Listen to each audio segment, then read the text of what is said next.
Just had so much prep, and I was doing so excited about prepping. Okay. We're back. There was no interruption in service.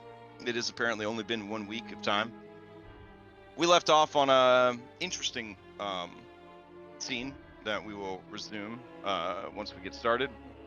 The question today is, if your character had the chance... Oh, nice. That's what came up before. If your character had the chance to rename the party, give the party a name, no questions asked, what would it be? So if your character had the chance to rename the party, give the party a name, no questions asked, what would it be? So, while you guys ruminate on that question, is anybody for a point of DM inspiration or a factspiration willing to recap what happened last week?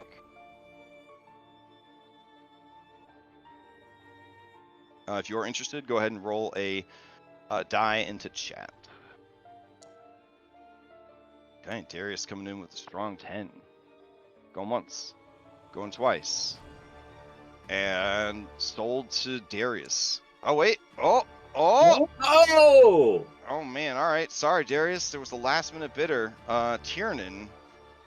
Going once, going twice. Tiernan, tell us what happened last week. All right, so last week, well, I figure I might need the inspiration. That black dot's looking awful ominous. So last time on the Curse of Strahd Daybreak, we finally, I say finally, like it took us a really long time. It didn't. We reached the castle. The gates were down. We thought we were going to barrel just right over the side into nothing, and that'd be the end of the campaign. Instead, the gate was lowered, or the drawbridge was lowered. The gates were opened. We barreled into the castle, and now this is going to be the end of the campaign. So we made our way to the guest chambers, met the curvy and round and soft in all the right places maid, as she was described. She led us to our chambers. There was barricaded doors, and she said, no, don't worry about that. Everything's fine here. We totally all believed her. After that, we sort of settled in a little bit. We got to meet the nice little groundskeeper man, who is definitely just a completely normal human and not from a mutant bloodline from, I believe, Kresik that used to eat other people. Just 100% normal guy. Seemed real cool. Built some beds for us, because we were probably being intentionally slighted by not having enough beds, because only the people that matter get beds, because Strahd somehow knows that we're PCs versus NPCs. After that, we met one of Strahd's brides, specifically our new member, Sir Thomas, and his trusty companion, Bones.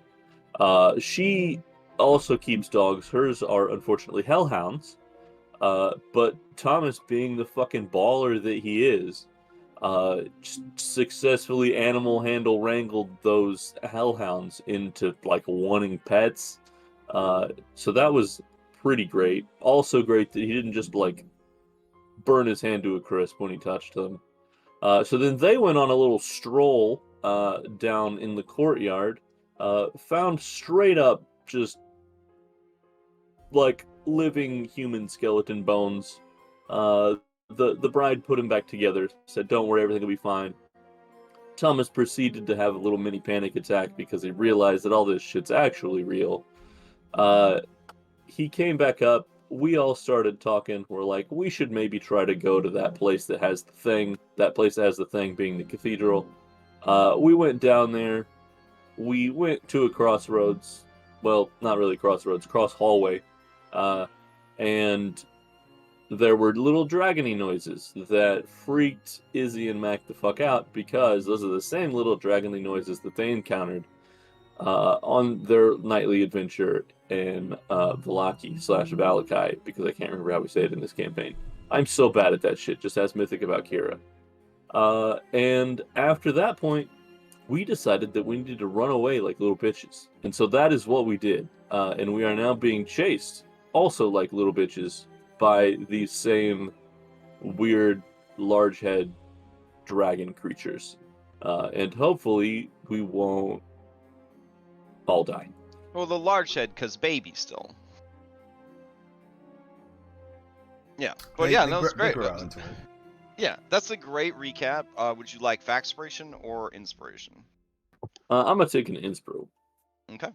If anyone is interested in answering the factspiration, if your character had the chance to rename the party, give the party a name, no questions asked, what would it be? Go ahead and roll a d20 in the chat. This is to get a bardic inspiration that lasts the whole session or until you use it. Currently still a d6. Okay, we got a 9, we got a 13. Going once, going twice. All right, Tiernan with the double sweep. What would Tiernan rename the party? We'll give two answers. One, we're currently the Walking Dead. We could just straight be changed to the Dead Walking. It's not looking great for us.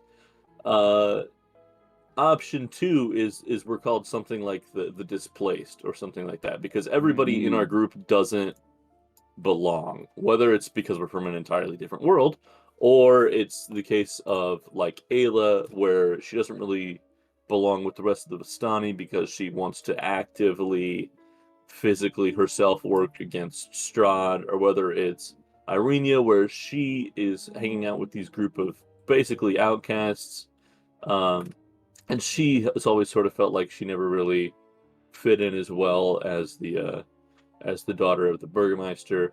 Or if it's the case of Anna, where you should have been dead several hundred years ago, and instead you decided to inhabit the body of a like 19-year-old from Earth. Okay. Third option would be the Breakfast Club, I guess. But yes, yeah. All right, fair enough. Okay. I will apply that factspiration. Hopefully, you don't need to use it today.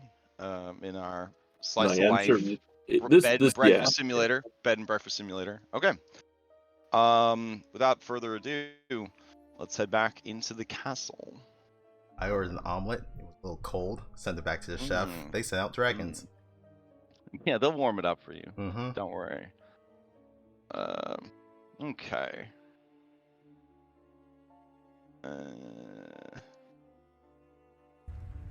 Nope, that's the entry. That's not where you guys are. You guys are here now. All right. Cool. So the staircases that lead back to the staircase that leads back to your room or deep into the earth lie right here. And then let's see. Initiative tracker. Not looking great. All right, let's grab some music.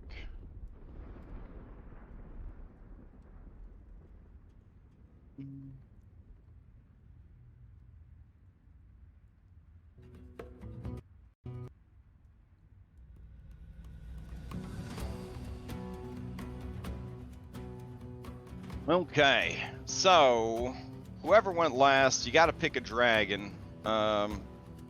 I guess it don't really matter which dragon. Let's go with hard-working dragon. That seems good. All right. Let's see.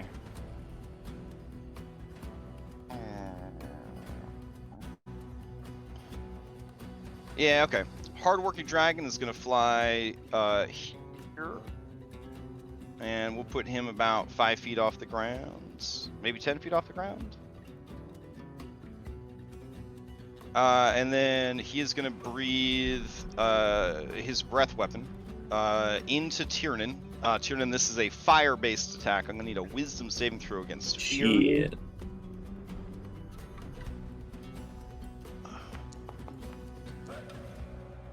Okay. Well, hey, not all right. bad. You're keeping it together. Keeping it together. The template is it's only 15 feet. So everyone except for Irenia. So that's gonna actually just hit Anna, Ayla, Thomas, and Tiernan. As he I see little baby one. Yeah, these are just baby dragons. There's nothing to worry about. All right. So here comes its attack.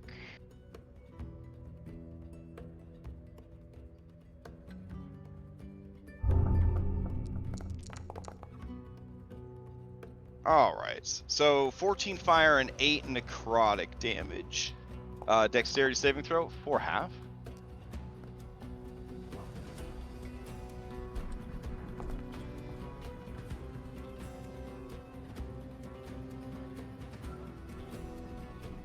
Right.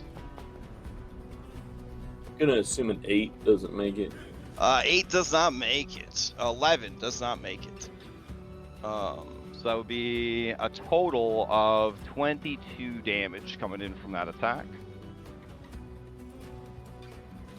All right.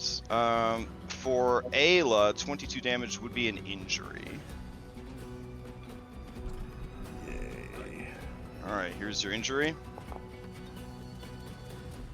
Battle If weariness. it's You gain half a HP? stress exhaustion. Huh? It's if it makes you bloodied, right? Like if it's half. Yeah. If the damage is equal to like your bloody value, essentially. Or greater, yeah. All right. Let's see. The creature doesn't have flyby, so it will actually land in this space. All right. It will pass to wary. All right. Let's see. It did have to use some movement to get here, but does have a 60-foot flight speed. Okay. So let's see. It's gonna fly overhead and then down to about here. Yeah. It's gonna breathe sort of catty corner. That will get Darius, Bones, unfortunately, Thomas, Anna, and Ayla. So I'll go ahead and drop his quick. Oh, man. One more hit and I'm down. That's unfortunate.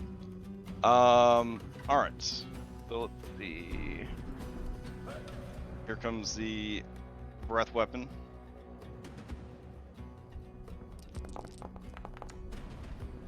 All right, so that's 15 fire and 7 necrotic.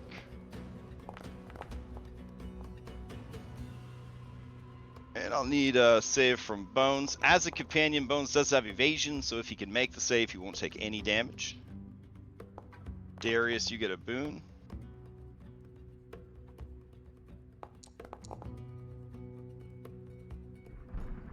Ooh, that's a good one. That's a real good one. This will take place after the damage has been settled, though. All right. So Thomas and Bones, you don't make the save. Anna does not make the save. Ayla and Darius, you do make the saves. Yeah, it's half damage, right? It's half damage. So you would have the fire down to 7. You have the necrotic down to 3. So that comes in at a total of 22 damage, which is not enough, I believe. It might be enough, actually. 22? Yeah, that's enough to cause an injury for Anna. Alright, so here's an injury for Anna. You are new to the game, Thomas, so I am going to ask, do you want you or Bones to succeed at a cost? Because you know, I will spoil it, you are close enough to save, but this is like, you know, like second session or something. Third session, yeah. The dragons aren't the only babies. Yeah, I'll succeed at a cost. Okay, for both you and your companion, or just you? Do we allow companions to succeed at cost, guys? Or Yeah, no? but the person who controls them takes it. Okay, so do you want to do it for both of you, or just for Bones? Oh, just me. Not for Bones, just for you. Oh my goodness, Thomas Chapman. Wow. All right. Here is your succeeded cost. You make the save and take half damage, but you are smoked. A god punishes you. You lose an inspiration. Do you have an inspiration to lose? I've got 2 DM inspiration. All right, so one of them is gone. Okay. So you don't get dropped to 0 by that attack, I believe, because instead of 22 damage, it ends up being like 10 damage. Or does it still drop you? I'm not sure. I think I borked my damage from the first attack. All right, let me put you back to full real quick. So you would have been at 38.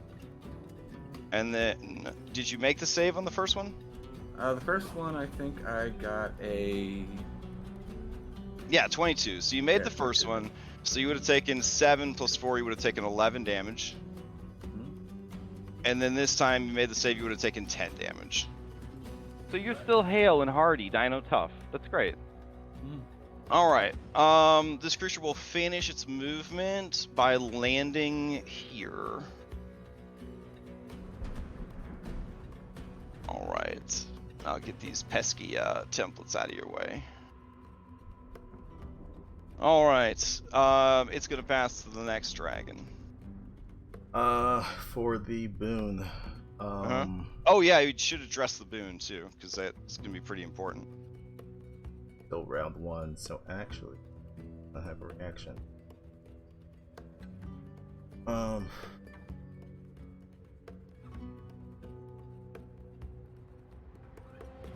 I'll give it to Izzy. Okay. Izzy will, unless Tiernan tells her otherwise, Izzy's gonna start running up the stairs. Yeah, no, that's good. Okay. So I will just use an elevation on her to show that she's moving upstairs. You'll throw one to Irenia. Okay. Tell her to get them the fuck out of here. You know what? She's got a pretty low wisdom. She wants to ride or die fight with you. I need you to give me an intimidation or a persuasion along with this. Free action. Got my negatives. This. Okay. All right. She will. Can you strength intimidate? She will head out. Nah, she's used to how strong he is. So she will head out as well. So what I'm gonna do with these guys is I will hide them from you, but I will keep track of how high up the stairs they're going, because these things do intend to follow you up the stairs.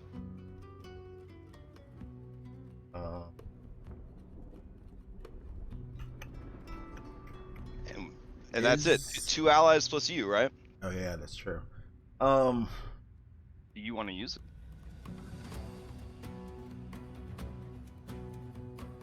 You have a reaction to use. I do have a reaction to use. Save it. Oh shit. Okay. All right. Unintelligible is gonna come in, making all sorts of adorable velociraptor sounds. It's real nice. Let's see. It is going to fly to that same spot and affect the same people. So Darius, Bones, Thomas, Ayla, and Anna. Here's another breath weapon for you guys. Alright, I'm gonna spend the inspiration for Van.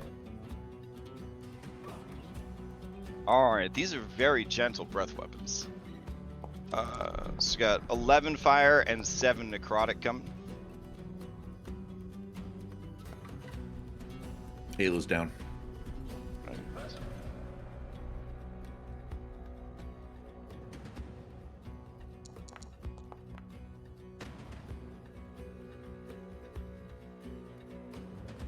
Okay. Alright, so Bones, since he made the save, takes no damage. Darius, you make the save, you're going to take half damage. Thomas, you did not make the save. You're going to take the full damage. Oh no, I'm gonna succeed at a cost. Oh, you're going to succeed at cost. Okay. Yeah. Bad luck spiral. Hey, Sibo's favorite. That's a rough one. Well, he likes to start with blind, and then he moves to Bane, and then it's bad luck spiral. Yeah. There's a routine. There's a routine. All right. And it looks like Anna, you made it half damage. Ayla, you fail. You take full damage. Yeah, she's down. Okay. Ayla, I have to ask, do you have a fate point? Nope. Okay. All right. As Ayla hits the ground, her body begins to shudder uncontrollably. And a shadow begins to climb out of her mouth. You hear a sickening pop as her jaw is busted and unhinged, and the creature slithers out and begins to act immediately. Ayla, you are dead. No saving throws. Shadow dragons. Alright. This one is going to be associated with this dragon. Since it's that dragon's minion, it will act immediately after that dragon in initiative. Alright.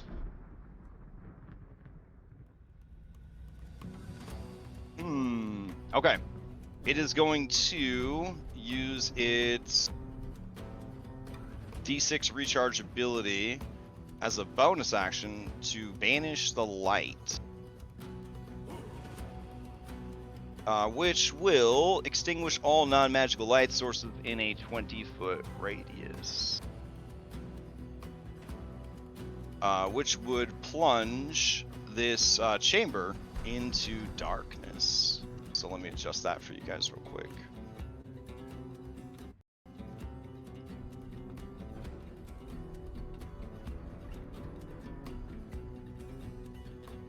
Alright. Is it dark now? It should be dark. Yeah. Alright, cool. Now that it is dark, the creature is going to use Clinging Shadows. It prefers to grapple whenever possible. Let's see. Okay. It is going to go ahead and... let's see. Are there any unconscious people nearby? Looks like Anna. So then, yeah, it is going to slither out of Ayla's dead body and onto Anna.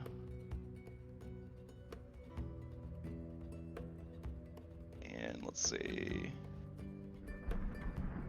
It will automatically initiate a grapple since you cannot stop it. And that is what it will do with its action. Alright, one more dragon still needs to go. Tough dragon. Okay. Oh, my bad. I was supposed to have unintelligible move there. Let's see. No, we brought all the unintelligent with us, apparently. Unintelligible. He's a slow vocalizer. He's you know, they have speech therapists at the castle that's working with him. All right, so Tough is now able to activate Living Shadow. So the creature gains a number of resistances and abilities, and it also is going to be able to activate Shadow Stealth, which will allow it to take hide action as a bonus action. All right. It's going to move in, and it is going to... let's see. Tiernan.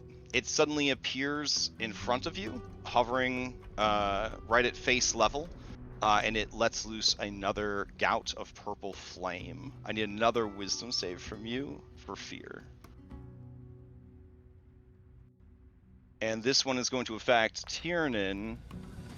Let's see. Tiernan, Thomas, Bones, and Ayla. No, well, Ayla's dead. And Anna.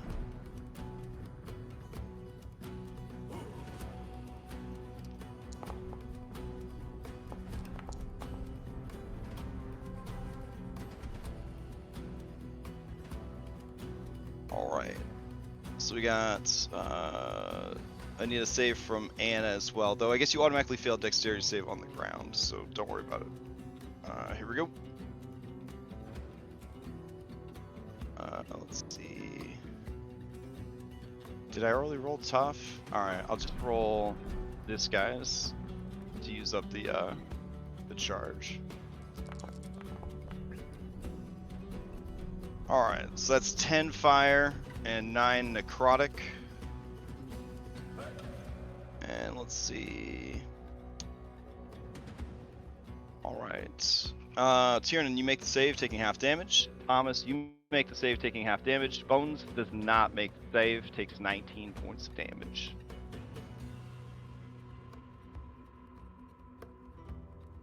Alright.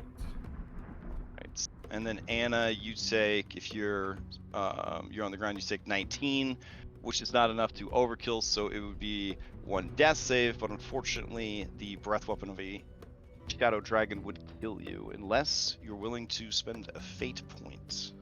Sure. Alright. Hold on just a moment while I roll some tables.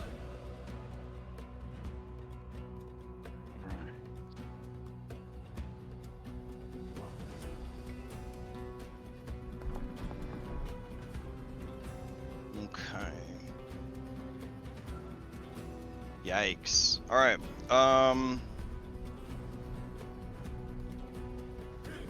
Anna, if you could join me in secret chat real quick. I'll head over there as soon as I scroll down.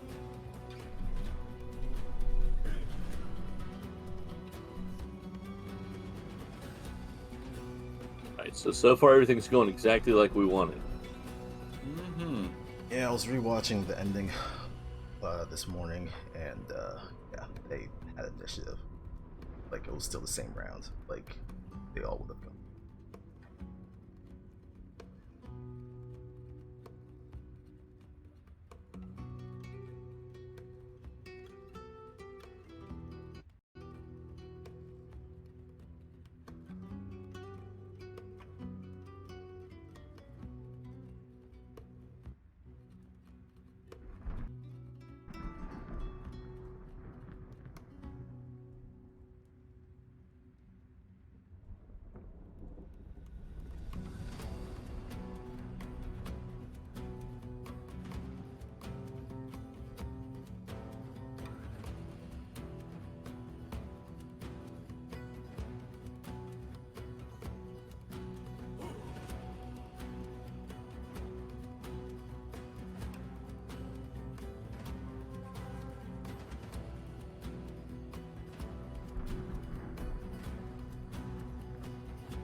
Okay, so Thomas Chapman Well, swim to the surface, swim to the surface. Swimming to the surface, blah blah blah blah blah blah blah blah blah. There we Thomas go. Chapman.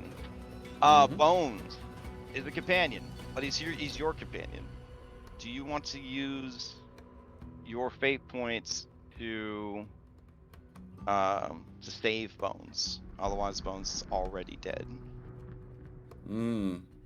Yep, so is Thomas. That's a good question. Oh, is Thomas dropped to 0 also? He did.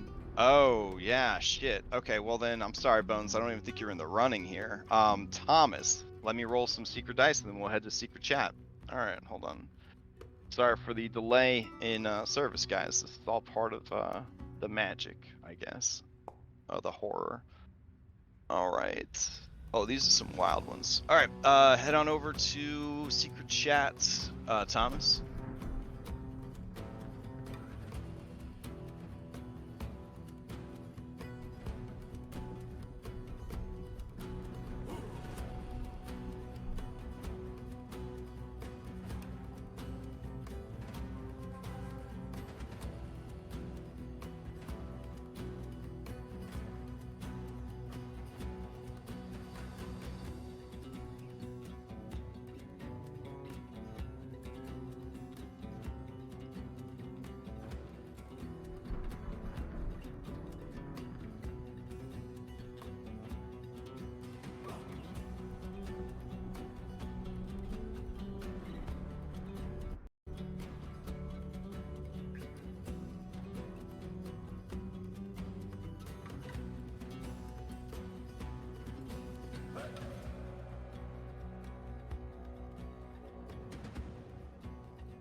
Who all's up still?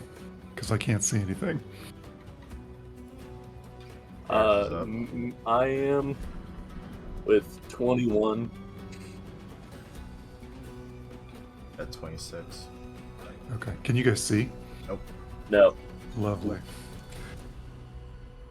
Like,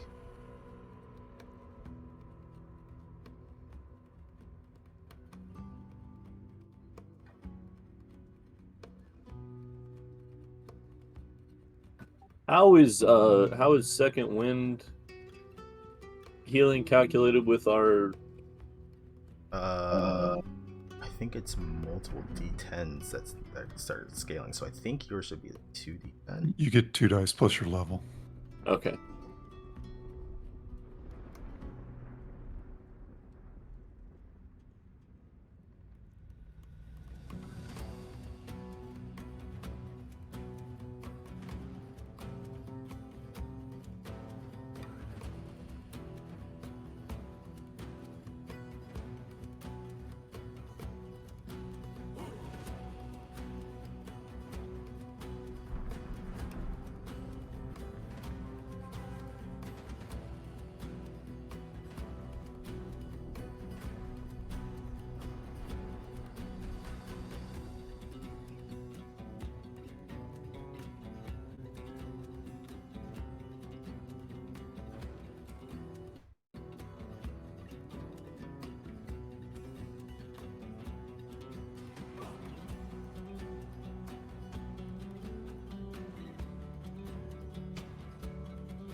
Okay, so from bones of fork, you hear the cracking of bones and the shifting of flesh. And you see bursting forth from bones is another shadow. This one having more of a dog-like taint to it. Let's see if I have. Man, I don't have any shadow mastiffs just on hand for Strahd. Damn. All right, we'll go with traditional shadow mastiff then. There we go.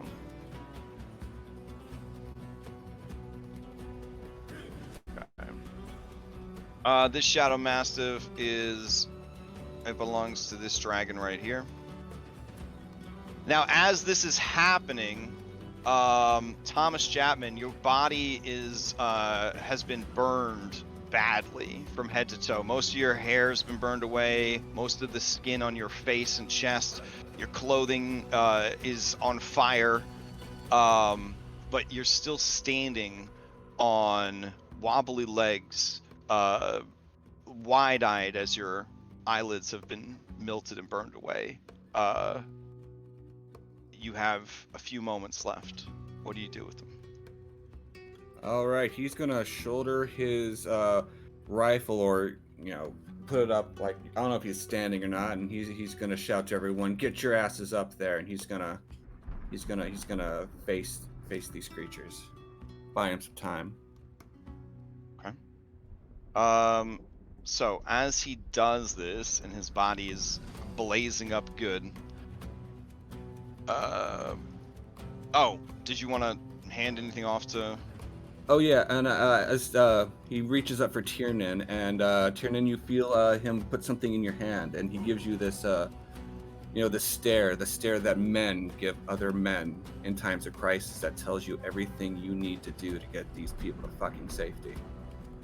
All right. And he gives you a nod. So Thomas has chosen to spend his fate points to go out in a blaze of glory. He is essentially dead, but Thomas, go ahead and roll 8d8 for me. Oh, sorry, 4d8 for me. 4d8.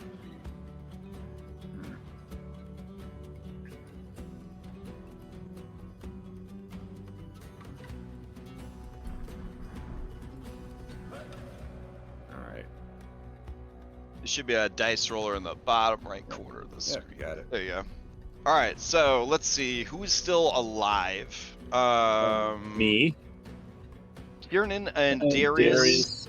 You guys are healed 21 hit points, and you may immediately take a disengage or dodge and a dash action. It will not impact your action economy. I'm sorry, wait. You may take a disengage, dodge, and dash action without impacting your action economy. Yeah. Yeah. We're gonna. This would also apply to Mackenzie, Izzy, and Irenia. And since it doesn't impact action economy, since even though they use the reaction, they would be allowed to go and use it. So Izzy would go another 30 feet, and Irenia would go another 30 feet. Yeah, I will do that as well. Okay. So do you intend to move into the stairs? Yeah, I'm gonna follow Izzy. Okay. And I'm gonna say, everybody, up the stairs. And I'm gonna look back, and with monstrous sympathy, which is a skill that I have. Oh, okay. Somewhere. I'm gonna look back at Thomas, and I'm not gonna be repulsed. All right. Darius, do you leave or do you stay?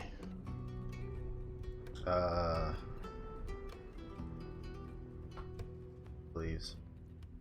Okay.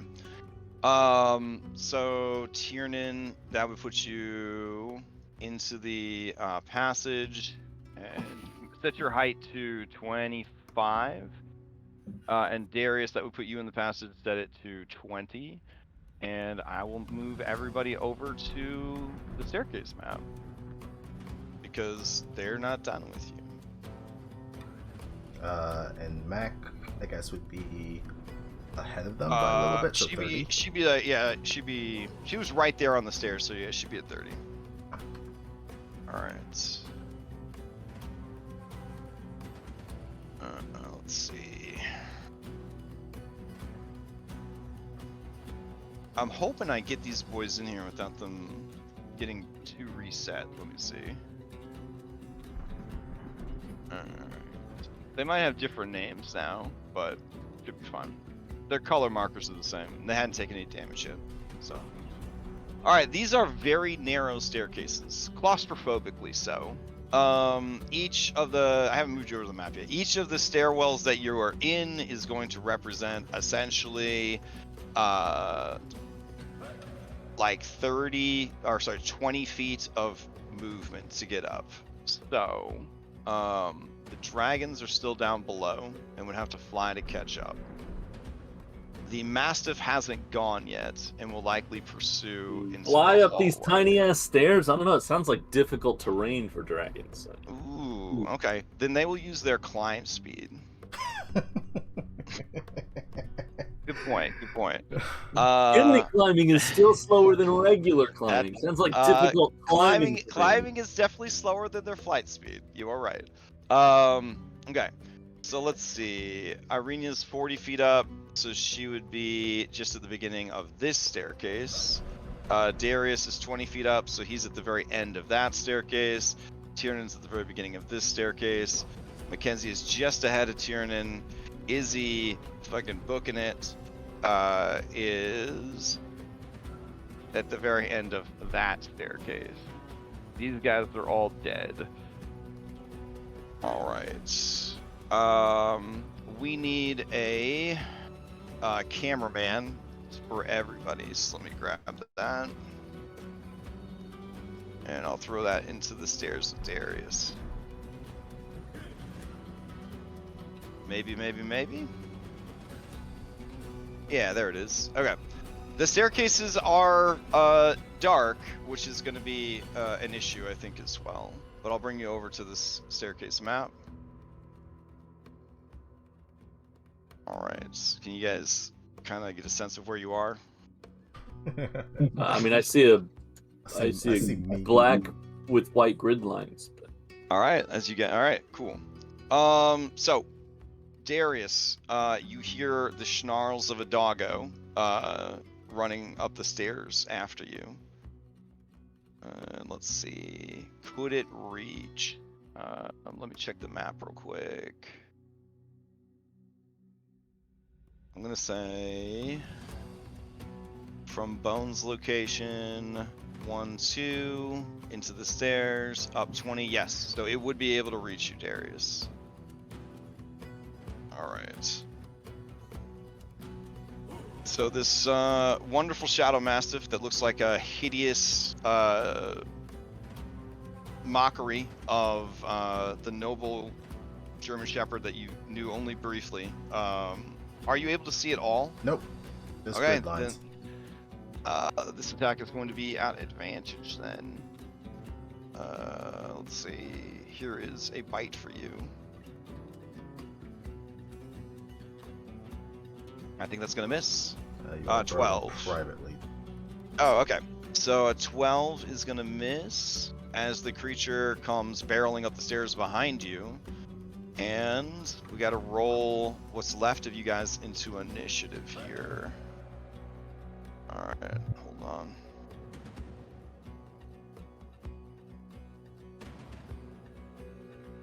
Okay. We'll get rid of this cheery shadow. And then we'll get rid of this doggo. And then cameraman doesn't need to be there. And Izzy and Mackenzie. All right. Let's see. You guys took damage at the end of the round. You may steal. So I think Tiernan you can steal. Yeah, that sounds great. Okay. I'm gonna bonus action Elf Sight Ointment or Eyedropper or whatever the fuck it's called. Okay. Oil. To give myself a 120-foot dark vision. All right. I will enable it for you. Are you able to see now? No. Yes. Okay. You see Mackenzie ahead of you, dodging, hyperventilating, just letting out these low shuddering kind of like, they're not like screams, but they're not like breaths. They're like something trapped in between. Okay. I am going to move dash action surge dash and bring her and myself as far up the stairs as we can go. Okay. So you would need to action economy. You need to grapple her and then move half speed with her to do so. Don't worry about her. Okay, I guess no grapple then. So Okay. I will move. I know, like like story wise, it would feel super shitty for Tiernan to like run past Mackenzie up the stairs. But mechanically, there's just no like real support for him to push her up the stairs, other than him moving half speed. Yeah, not if it's gonna hamper him. To give her more speed. I mean, it's up to you. I was fine with moving half speed. I just don't have the action economy to also grapple her. Gotcha. Then in that case, yeah, like she's pretty maxed out on reactions and such. So. All right, I will move and then see where I'm at compared to where Izzy is at. Okay. Although I guess Izzy's, I mean, it's my turn, so Izzy's just gonna run and dash also. Okay, so Izzy's gonna go. So here. if I move dash action surge dash, I should be at the same place as Izzy, I think. Actually, no, she should still be 30 feet ahead of me. All right. Okay, and then you're gonna go 60 feet total. 90 because I'm gonna action surge dash also. Oh wow. Okay, then yeah, you'd be right behind her. Okay. Sure. All right, Tiernan, you can see that up ahead is the landing for the guest quarters. All right, who do you pass to? I'll pass to Darius. All right, Darius. Your dodge would end. Your turn would begin. He moves and dashes way up the stairs. Okay. And he will bonus action throw out Oxy Point to dash another 30. All right. So are you disengaging or no? From the Shadow Mastiff. No disadvantage. All right. It's going to try to bite with advantage. The last one wouldn't have been advantage because you were dodging. Here we go. 8 is going to miss. No, wait. Advantage. Sorry. 24 is going to hit. Need a strength saving throw or you are knocked prone. I'm going to spend my last 2 Moxie points as a reaction for cross counter. Okay. Good roll. Okay. So that would be a 15. 15 is going to hit the creature. Mm-hmm. Well, it's more of the damage reduction. So I reduce the damage to 0. Mm-hmm. Sorry. Boot. Well, actually, it doesn't say reducing it to 0 is a miss. Fuck. Sorry. Can I take that back? No cross counter. Okay, no cross counter. All right. I thought it would turn to a miss, but it does not. Okay. I'll just make the strength save. All right. Give him inspiration to do advantage. Sounds good. 24. That's a success. All right. So it bites you for 5, tries to pull you down and trip you on the stairs. Does not. You are able to move. I move 90 feet Oh shit. Okay, so let's see. That would put you. Yeah, you would be caught up with the others. Mackenzie will use her reaction for catch up with them. Okay, so essentially give her 3 movements, right? Yeah, to give her 3 movements as well. Okay. All right. And then I guess you pass to Irenia, or do you pass to monsters? I'll pass to Irenia. All right. Irenia will follow your guys' cue and move after you. You guys pass initiative. You hear the sounds of the slavering shadow hound as it runs through the darkness up the stairs after you. You hear the sound of claws on stone and angry shrieks and cries from down below. And you hear maybe the sounds of breath weapons turning themselves back on. Nope.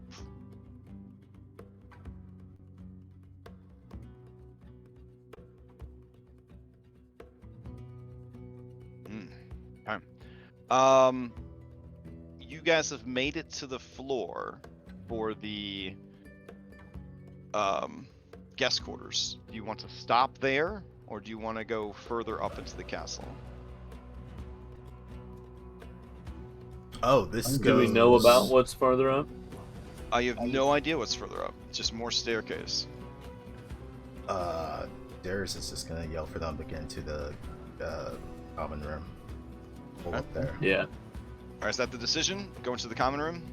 Yes. I want to open the maid door on our way past. Okay. In that case, combat ends, because you are honored guests, and you're hanging out in the guest room, so no harm can come to you. We'll head back to the guest quarters.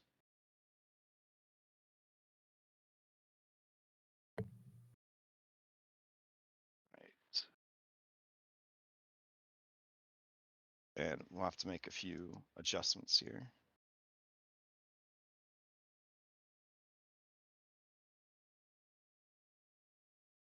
See.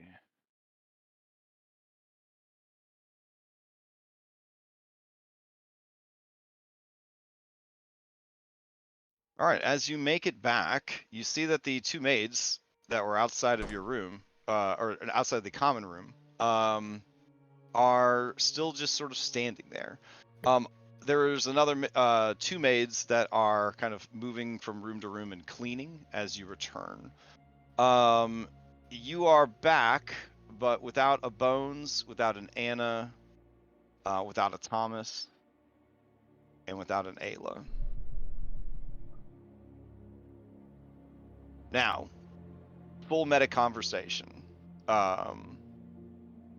Anna, we had our discussion. Thomas, we had our discussion. And Ayla, we didn't get to have a discussion. But without a fate point, there was not much that could be done at that point. You have spoken to me about a backup character for your backup character. Is that backup character ready to go? Well, let's hop into private chat. If Gibby, if you're still, are you still with us? Okay. Yeah.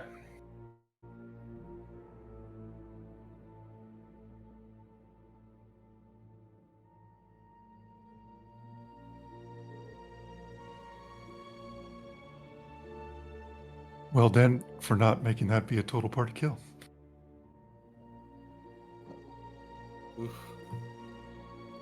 I don't know. The good part about total party kills in Castle Ravenloft is with all the magic that Strahd has, you can just say it's like a modified memory while you were asleep. But not as easy if not everybody said. Yeah.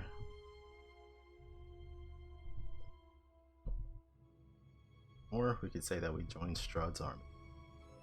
Here he gave Cold Shoulders some good benefits. Package.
Okay, so for now, I will render the three of you invisible.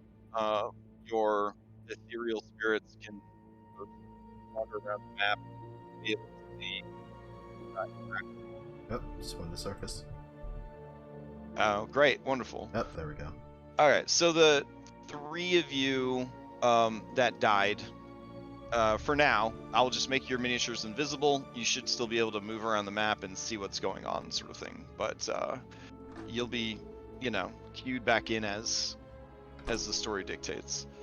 All right. As you guys head up the stairs, you see light from the stairwell as a gout of purple flame is breathed and fills the passage. It does not reach the landing, and then you hear the angry velociraptor screams and snarls from the staircase, and then they start to fade. Mackenzie is hysterical. Izzy is holding Mackenzie. The two of them are sobbing uncontrollably. They are moving as far away from the stairwell as they can. When they back into the maids, they both scream. They open the store and they run in and slam the door shut. Irenia stares at the staircase with a cold, hard look in her eyes. Her jaw set. Her eyes brimming with tears that are not shed. Tiernan and Darius, what do you do? I'm gonna sort of arm around Irenia's shoulders, pull her in, and then pull us towards the same door. But I'm gonna knock lightly so that they know that someone's there before I try to open it and go in. All right. All right.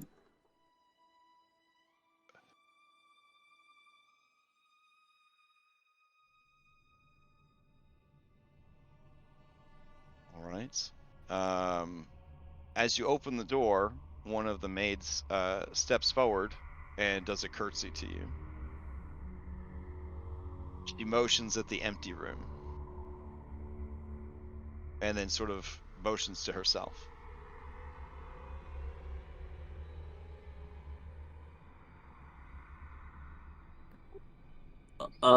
Empty room? Well, sorry. Okay. She motions to the room that you're in, excuse me. And Okay. then motions to herself. Yeah. As if to say, do you need anything? No, I just sort of brush by and we're like, we don't. No, just leave. All right. She curtsies and she steps back. And then they, seeing that you guys have returned, they just sort of start, going about their business.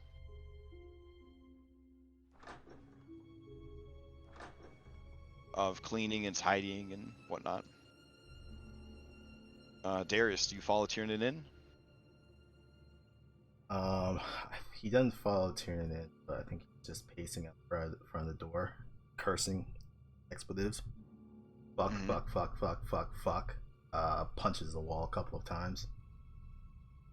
Just cursing. Trying to blow off some steam. Okay.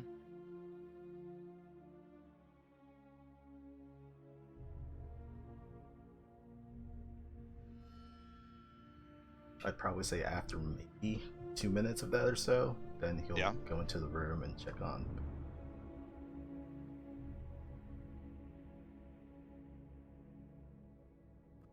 Darius, I know that we were hoping that there was something we could do here. Not just for us, but for this place, but we just need to leave. We can't, we need to get out of here.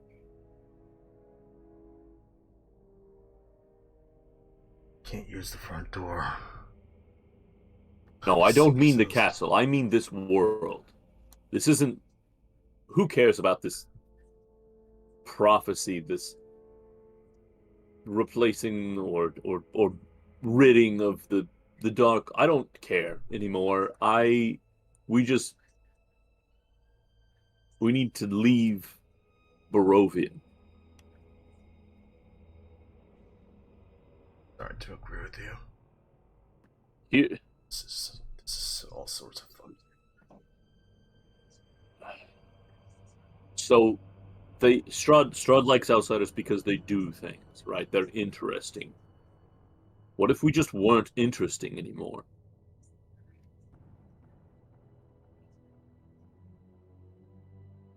What if we cut him a deal?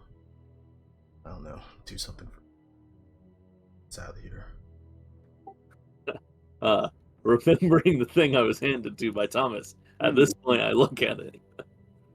Okay, in your hands you see like wedding rings that are kind of on like a chain. Like it looks like a man's wedding ring and a woman's wedding ring. Oh, It seems like the kind of thing that, you know, if your spouse wasn't around anymore, you would kind of keep like maybe like close to your heart. We learned that Thomas's wife had died, right? You're right. Yep. Yeah. well, I don't know if we learned it, but I think he told the Oh, right. Yeah. that they're in the log, Okay. which happy. Yeah. Shit. I agree. We definitely need to get out of here. I mean, how do we make ourselves uninteresting? We just don't involve ourselves in anything anymore.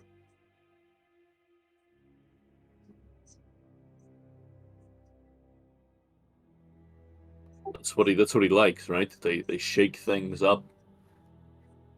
We just From the hallway, Irenia says, "There's someone coming up the stairs." Joking.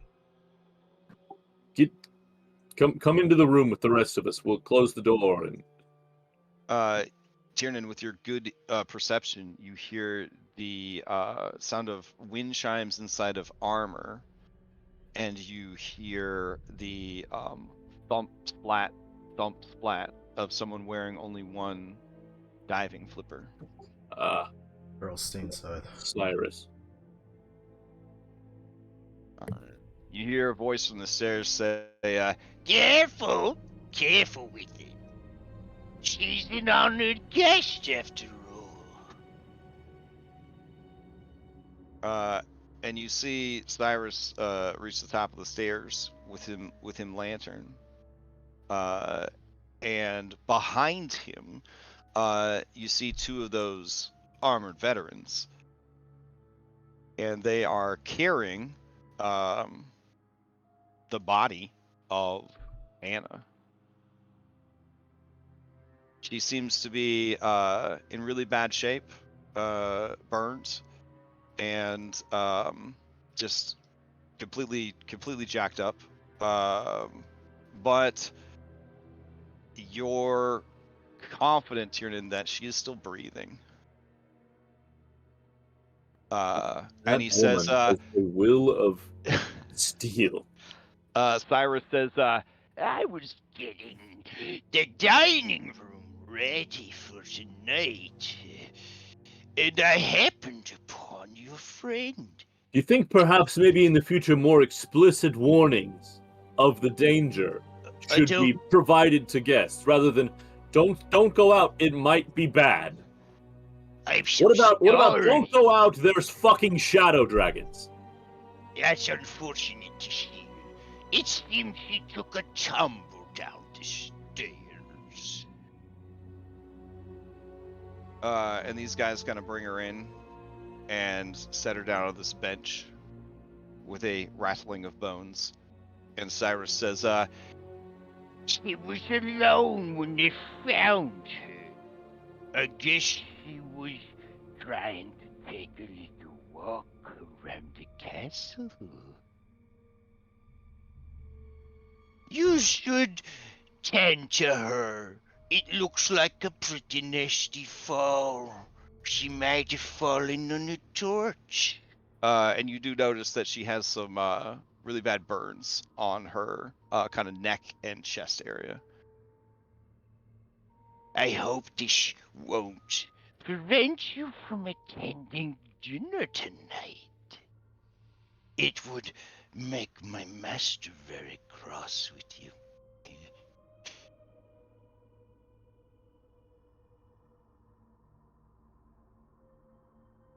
Through gritted teeth, Mhm. Eris is going to look at this guy.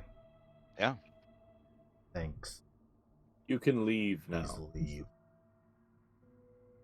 I understand. Need some privacy.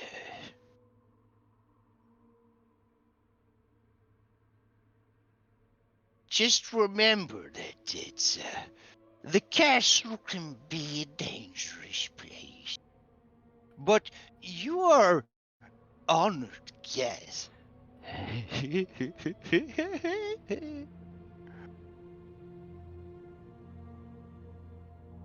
You at dinner. This sounds exactly like not leaving. Bye. Eris will kind of look down at Anna. Anna, you feel like a lot of your shit got kicked in and kicked out. Your body aches, your skin sears from the burns. But more than ever, you know that this is proof that you are meant to rule. Not even dragons could keep you from it. Am I conscious? Yes, this is you kind of coming to on the bench, surrounded by your allies. All right, Darius, come on, let's put her on a table. Something. Pick her up. We'll drag her into the common room and like Yeah. swipe everything off this middle table and Okay. lay her down across it.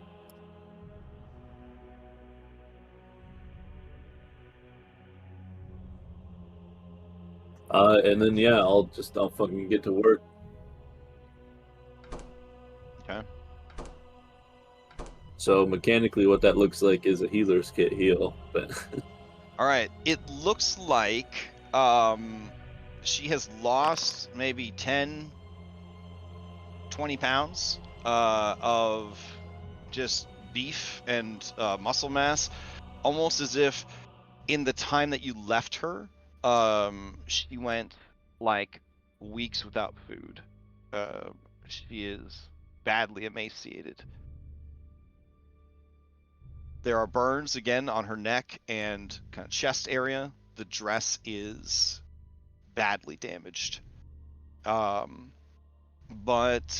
other than the burns and whatever has sort of like eaten away at her body, she doesn't have any sort of like lacerations or bites or anything. so that's 7 plus however many hit die you have. So plus 7 plus 3, so 10.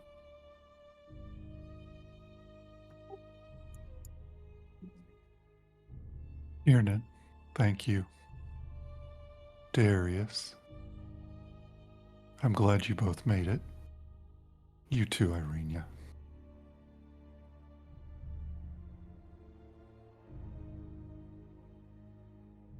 Where's everyone else?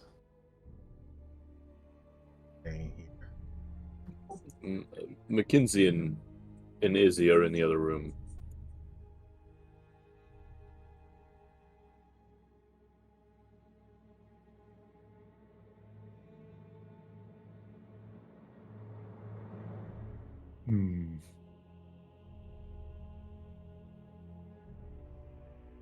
This place was bad. This place was bad.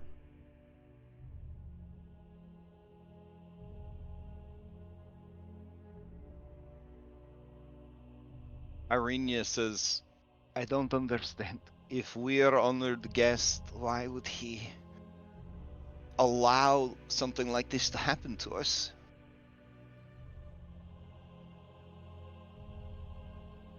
I mean, it's not He's not- totally. But go ahead. Go ahead. You. He's not a good man, Irenia. That was never called into question, but I thought he would at least be an honorable one. Why bring us here to kill us and torment us?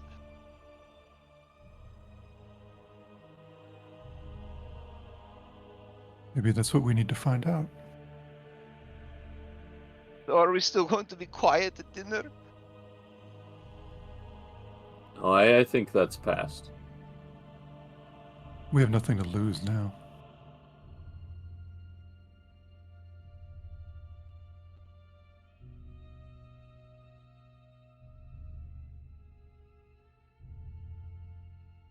Do you think so?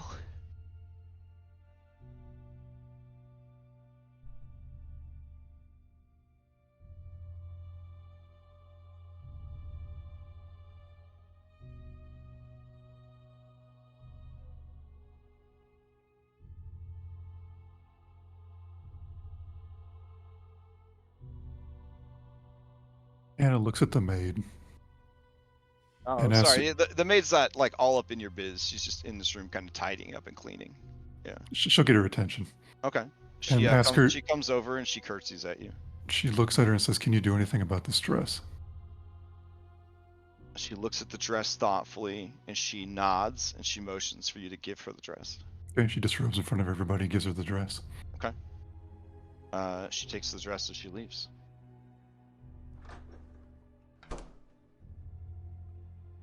And Anna rests on the couch.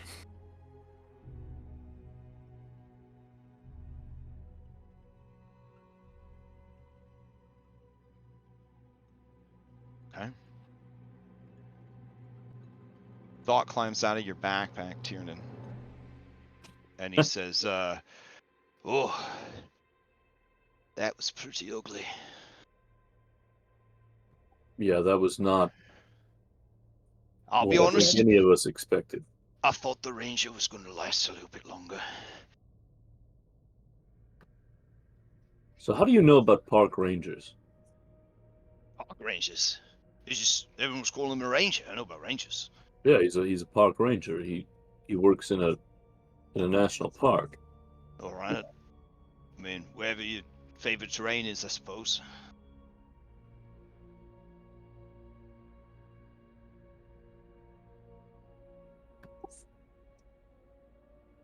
But what do you know about those shadow dragon things?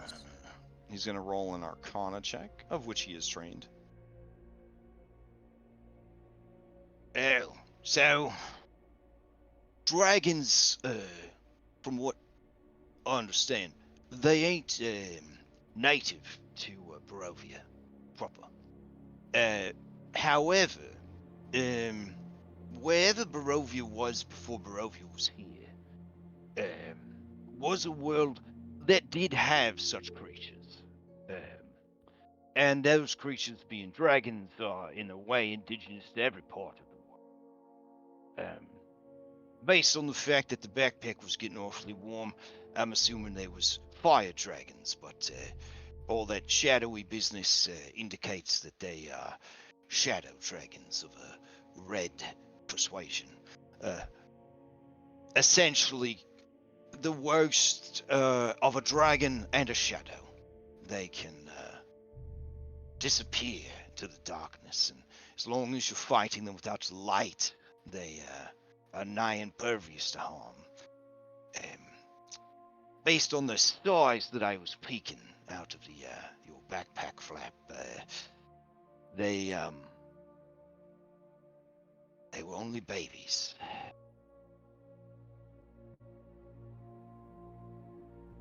The dragon, what made fights and battles and paladin armies against Strahd back in the day, well, that was an ancient silver dragon.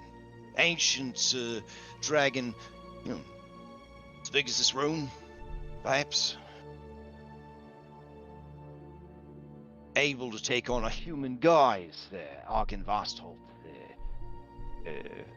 Argynvost his draconic name,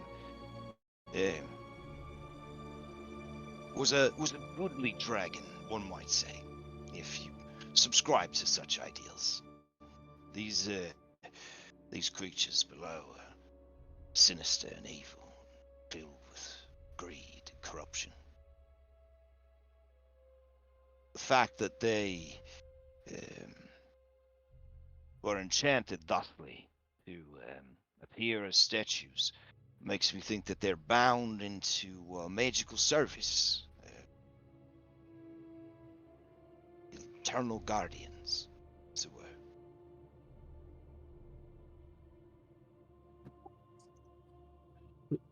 When they killed someone with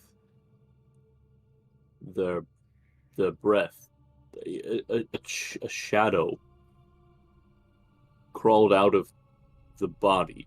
Oh, Is that the one they killed, or is it separate? Is it something else? he's gonna roll a religion check real quick. Well, I can't rightly say. There's many types of undead. A shadow is it's a creature of darkness that shares many traits with undead, but not necessarily the soul or remnants of a living creature, so much as an idea made manifest. It's its own thing. I didn't leave the souls of my friends corrupted by shadow. Let's see. Your passive insight. How unfortunate. He tries to lie to you, and he says, oh, absolutely not. There's no chance at all. But you get the sense that he doesn't know enough to confidently tell you whether or not. Okay, I'll grasp your onto friend's that. soul, Then. yeah, Okay, your okay. friend's So souls you're were just torn from their bodies and you're just lying because you don't know enough. You're not lying because you know the opposite is true. Oh, well, a little of both. I just want to spare your feelings. You seem like a real sentimental sort. You've been through a lot, and I don't want your morale breaking before you can take me back to my master. Help me break the curse on him and all that jazz. Heard you talking about leaving, and How strong is your master compared to the one that is master of this castle? ooh, he's definitely more learned, for sure. Though in his current state, he, well, they ain't gonna be much help to anybody. But I'm sure if his memories were restored, he would make quite a powerful ally if you're looking for such things. He may or may not even know magics that could return you to your home.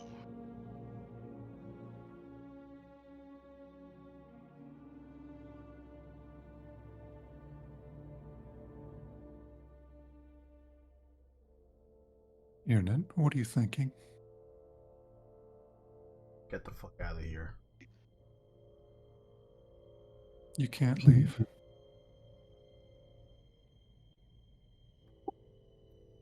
I'm sure you could come with us. We were able to come here. Surely that means you'd be able to go there.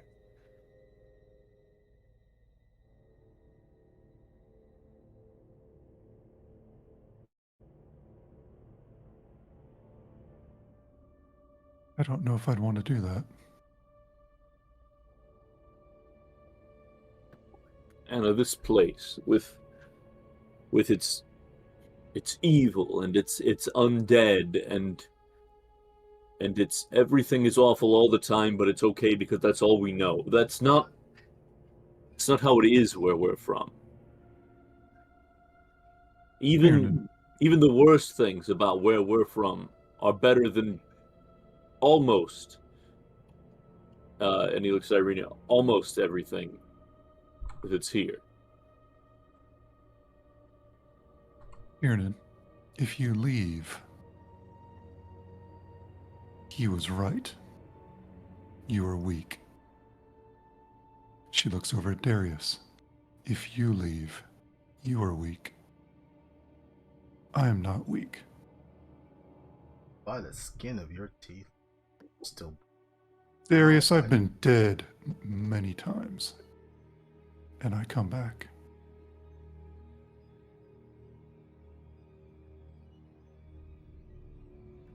And I don't care what he thinks. I don't need some external measure to tell me if I'm weak or not. I don't care. Irnan, we will find others. They will help us. Others. What about the ones we left behind? I don't want to just feed more bodies into this. So your answer is to run away. My answer is to return. I'm not running away, I'm running back.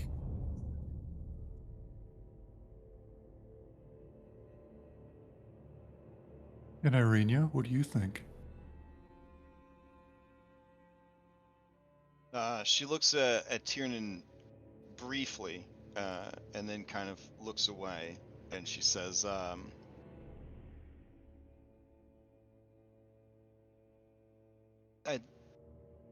had hoped, foolishly, that I could go with you when you left.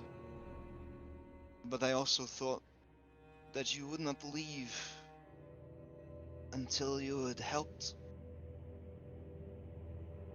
Anna make things right.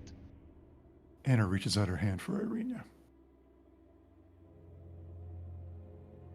She looks at your hand and she looks at you, and she looks over at Tiernan and Darius, and she just says, and she kind of cautiously takes your hand in hers, Anna. And Anna stares at Tiernan. And Irenia looks away and towards the doors, and she says, but after I saw what happened down there, those girls, they've been through too much.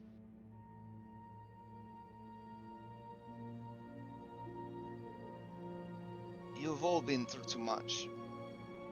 This nightmare that is our world, it does not have to be your burden to bear.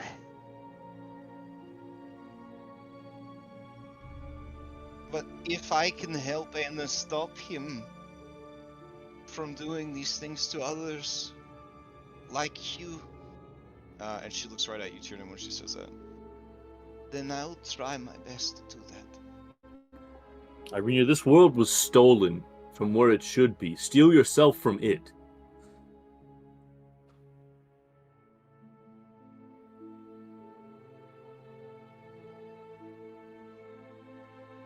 I am Irenia Kuliana. I am the sister of Ismar Kulionovich and the daughter of Kolion Lindurovich. And we are the stewards and the shepherds of the Valley of Barovia. Anna nods at Irenia. I was foolish. Think I could escape from here or run away from my responsibilities.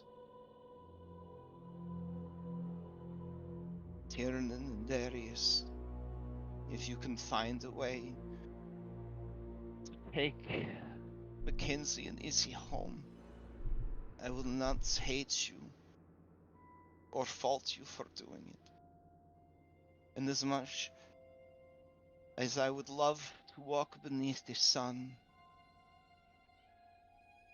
and go and see a movie with you, Tiernan,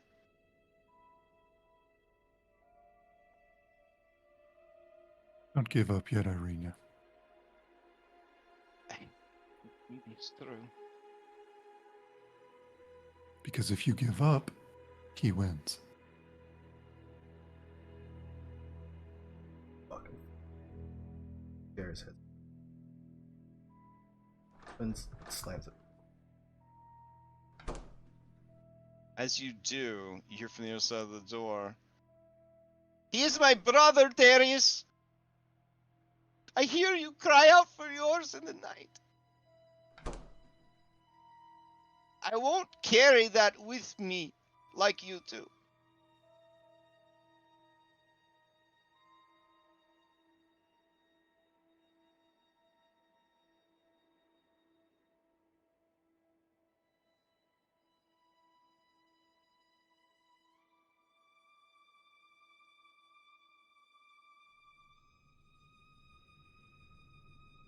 As you go into the hallway, Darius, this maid, walks up to you attentively, and she curtsies.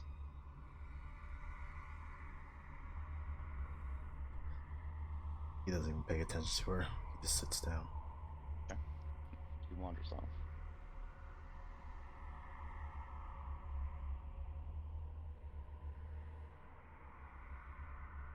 All right. Time passes. Question mark.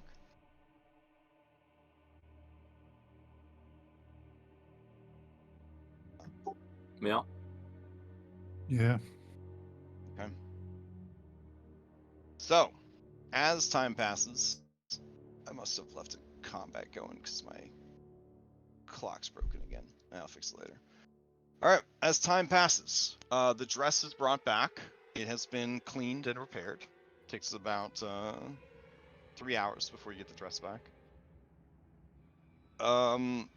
At no point do Izzy and Mackenzie leave the southern bedroom. They just kind of stay in there. Around the 2-hour mark of waiting, they do make an effort to sort of like find Darius and Tiernan and everyone. Kind of just calling out from the doorway, but not leaving the room. Yeah, they'll find Darius just outside the door. All right, so Mackenzie would say, what are we doing, Darius? He'll get up. He'll enter the room. Okay. Close the door. Find him. Yeah.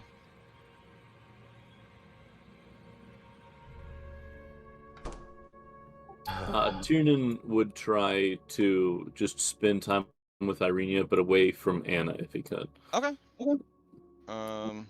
Yeah, that's fine. Anna probably needs to rest and wait for a dress.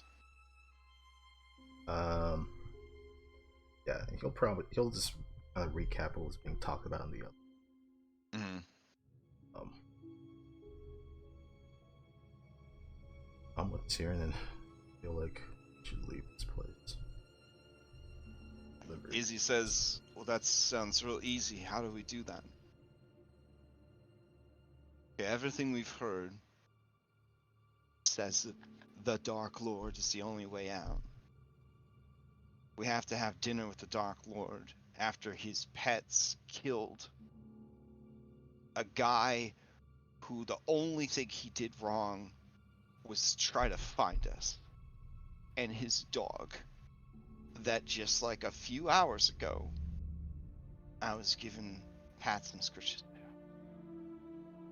And then that poor misled girl, Ayla, I didn't think she was gonna make it with the way she was talking and acting, but I didn't think she'd go out like that.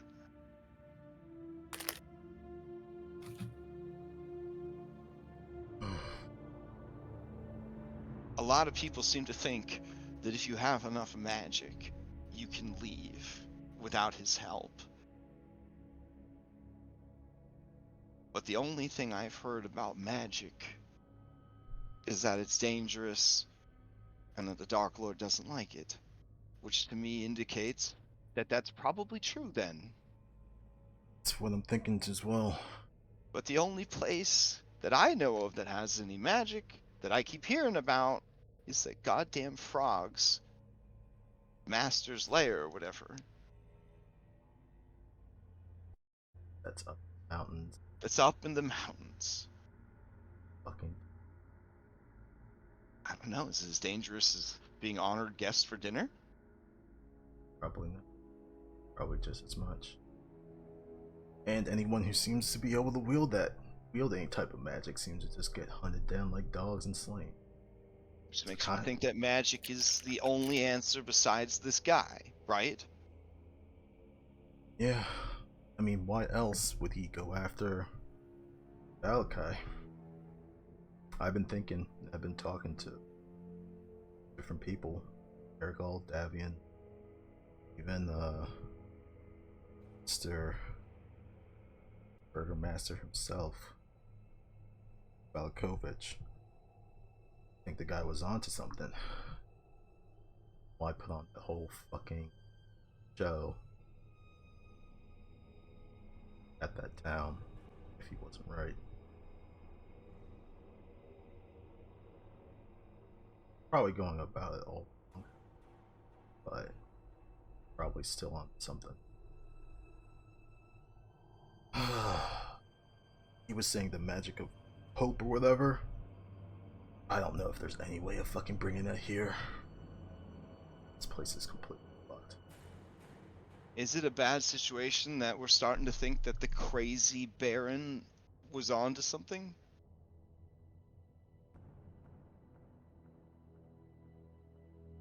I mean, like I said, he probably was onto something, but he was definitely the wrong person to do it. I mean, if he had the fucking charisma area, maybe that shit would have actually popped off. But, no. I don't think Dark Lord wanted to take that chance. I also think that's probably why he also just took out priests too.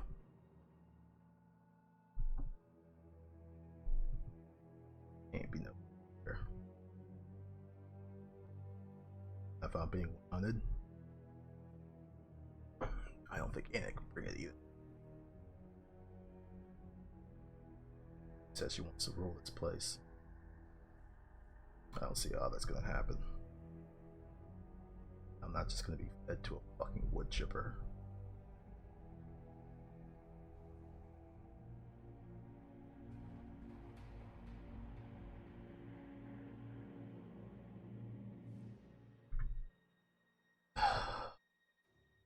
Sit down.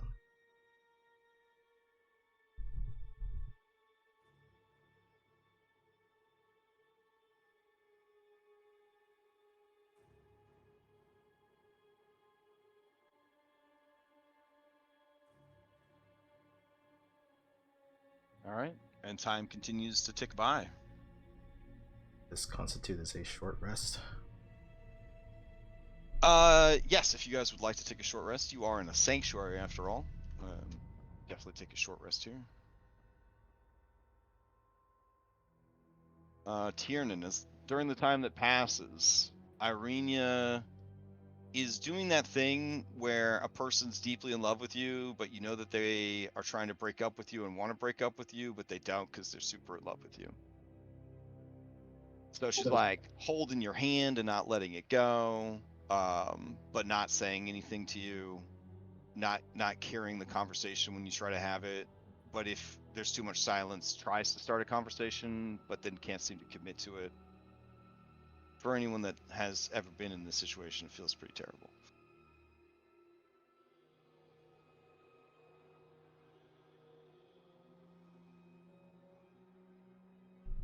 All right. Is Thought still in here?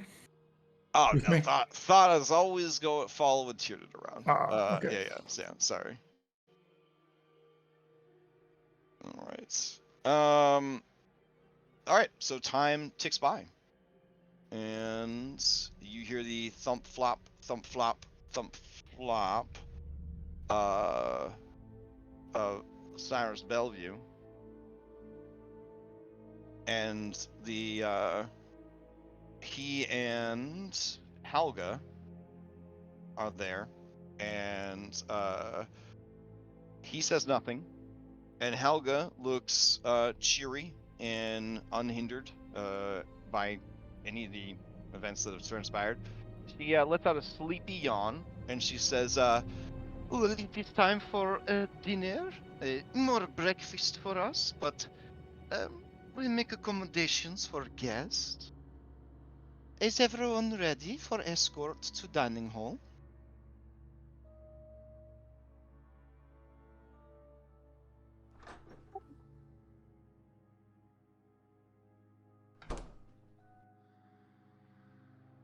And it comes out with the game face on. Okay.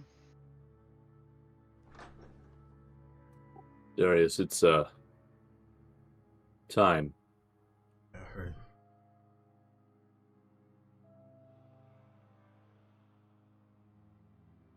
Oops. You can see Helga is appraising all of you and trying to appear cheery. I will roll a quick performance check for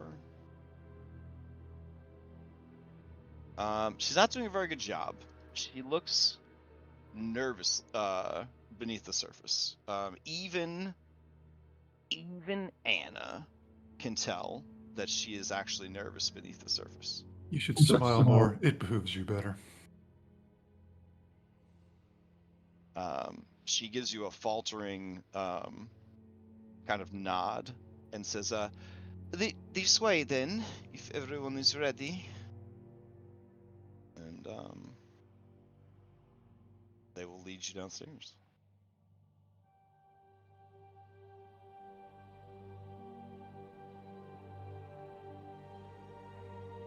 Alright, let me just hero stack y'all. Nope. Alright, so they lead you down these stairs. The same stairs that you fled for your lives in a few hours ago. And you come out into a hallway.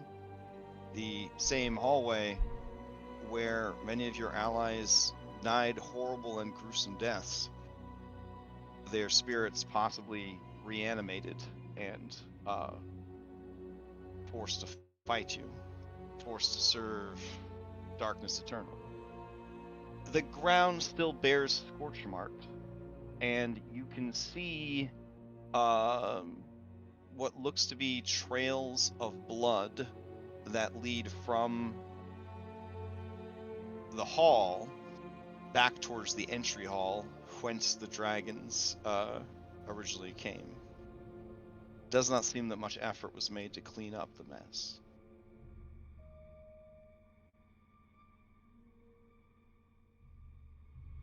The doors open and reveal to you the dining room. So let me get that loaded up real quick.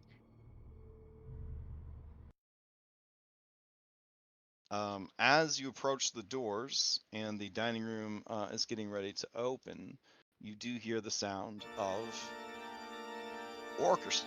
organ music just blaring, and it becomes very loud as the doors to the dining hall are opened, revealing a room that is well cared for, clean, and not at all in disrepair.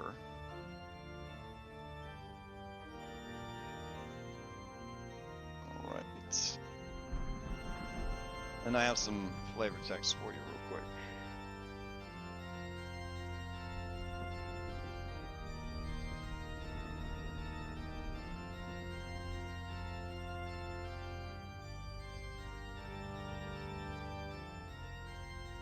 Alright, 3 enormous crystal chandeliers brilliantly illuminate this magnificent chamber. Pillars of stone stand against dull white marble walls supporting the ceiling, and in the center of the room a long heavy table is covered with a fine white satin cloth. The table is set for many guests, and each has fine china and silverware. There is a crystal goblet at each one, and you can see in sharp, slanting cursive names are written on small cards, folded neatly at each place. Some of them bear your names, and some of them bear the names of those no longer with you. At the center of the far west wall, between Floor to ceiling mirrors stands a massive organ. its pipes blare out a thunderous melody that speaks its tone and greatness and despair. Seated at the organ, facing away from you, a single caped figure pounds the keys in raptured ecstasy.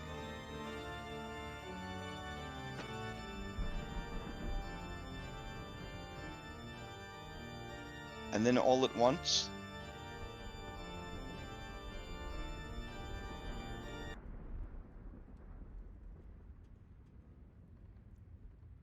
the music abruptly stops.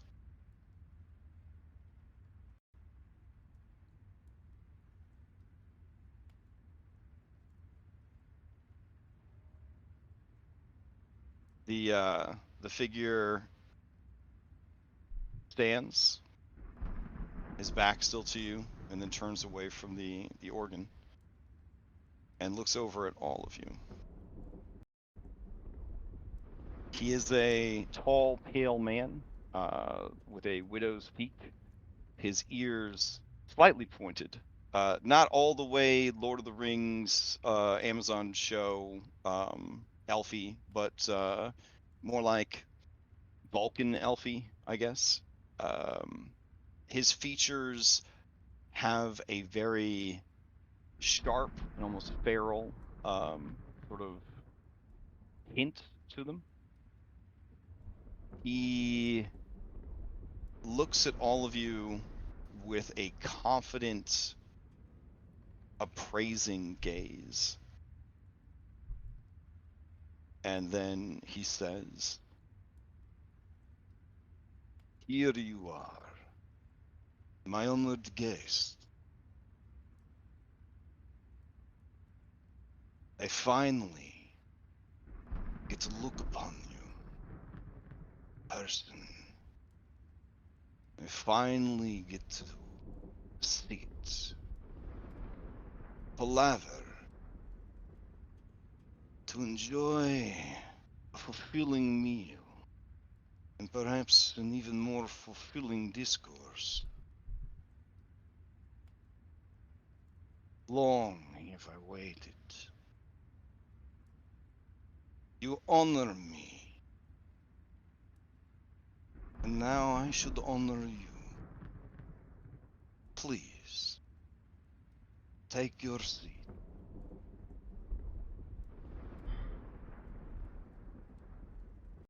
And let me post your minis onto the map real quick.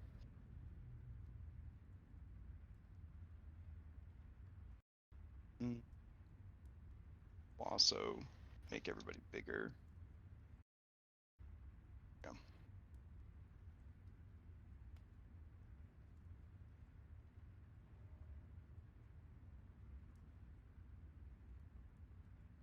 Yeah. So speeding wise, Anna, you are right next to Strahd.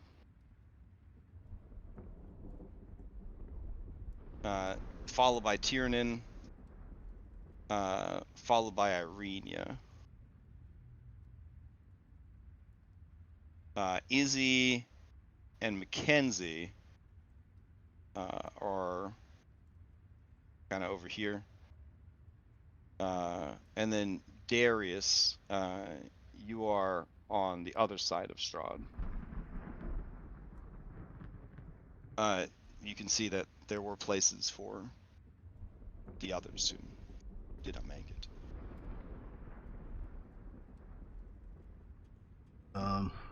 Darius is gonna do tooth. Oh, sorry. Oh, yeah, I was gonna say, the doors open. Well, the doors are still open. You see Helga is heading out. Cyrus is heading out as well. And as they are heading out of the room, you can see heading into the room is a beautiful, dark-skinned woman. who is tall and thin and graceful. She is adorned with all manner of gold jewelry, and is absolutely just breathtaking to behold. She is followed by the woman that you met, I guess last night? Question mark. With the adorable doggos. As she comes in, you see that her two dogs head over to the corner and just sort of obediently kind of curl up over there. You see the man that you met enter. He looks around, sees the empty places at the table, and visibly winces. And he goes to sit down. And then you see a woman with very dark red hair, very sharp and kind of feral features, kind of slink into the room. Her green cat-like eyes kind of look at each and every one of you as if you are a morsel or a treat that she has yet to taste and sample and toss aside when finished. All right, so they all kind of come in and take seats at the table. Darius, you were staying. Darius will do two things. One, he would walk over to Strahd. I look at him. Slight tremble. Oh, sorry. Okay. Oh no, go for it. He'll extend a hand for a handshake. Oh, yes. And I assume this is during the seating. Mhm. Okay. Strahd looks delighted when you go to shake hands with him, and he says, "Mr. King, it's an honor."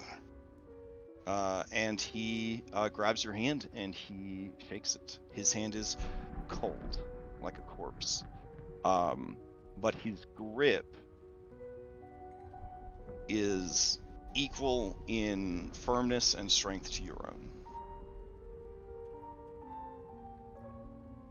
own. He stares into your eyes,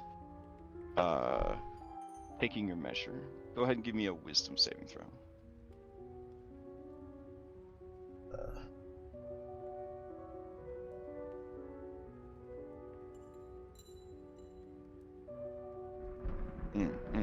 Okay. Can you hop in the secret chat real quick? Uh-huh.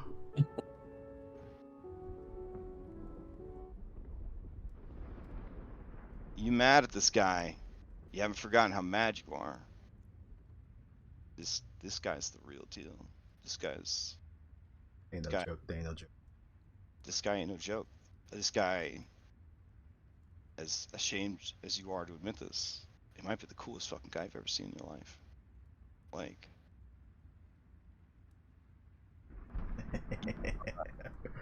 Yeah, you have been affected by a master vampire's charm effect. I figured. You think he is the coolest fucking dude you've ever met. If you're into dudes, it goes well beyond that into problematic, mind control love. But if you just, respect dudes, the, you wouldn't mind maybe working hard to get some kind of bromance going. Like, I don't. maybe you guys could work together towards some common goal. But goddamn, like this guy, he's not fucking around. He's not into dudes, Yeah, but I think probably in that moment with that compulsion, yeah. one of the other people that he respects is his family, Mm, dad, and yeah. especially his uncle. So I think he would probably put this guy on that level. Shit. Yeah. I mean, he has that presence to him. This guy definitely takes no shit. and he definitely has the means to get shit done. All right, that's any questions? Otherwise, back to it. No questions. Okay. To the surface together. Swim, To swim, the swim. surface. Swim, swim, swim, swim. Alex is good. Yeah. Am I good yet? I'm swimming. Yeah. Yeah. Yeah. All right. So, beautiful music begins to play in the background. Oh, right. And everyone kind of settles into their things, and then Strahd von Zarovich says, "Please, Mr. King, take a seat next to me. It is a shame not everyone could join us." Certainly. And before I sit, Miss Kuliana, my deepest condolences for the death of your father. When news reached me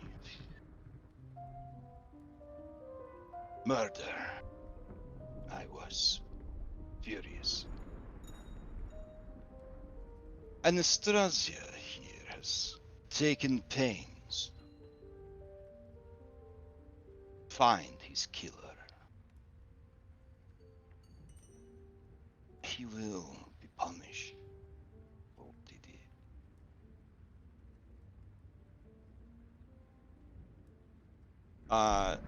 Trembling, She's gonna try to act tough. unless you get a passive insight of 16 or higher, Irenia seems like stone cold girl boss, and she says, "Your condolences are well received, my lord. Thank you. You honor us here at your castle. I am eager to enjoy the fare that you have on offer." And he says, "Such manners from the valley give me hope that perhaps civilization has not completely died off in our realm. Even the most blighted and cold winter cannot stand against the spring when it finally comes again."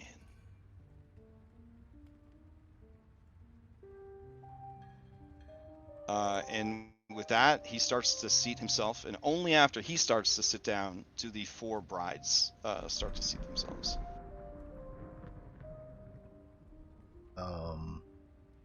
Darius is not going to immediately sit. He's going to actually kind of reach to his pack, and he'll bring out a book. By how do you get addressed?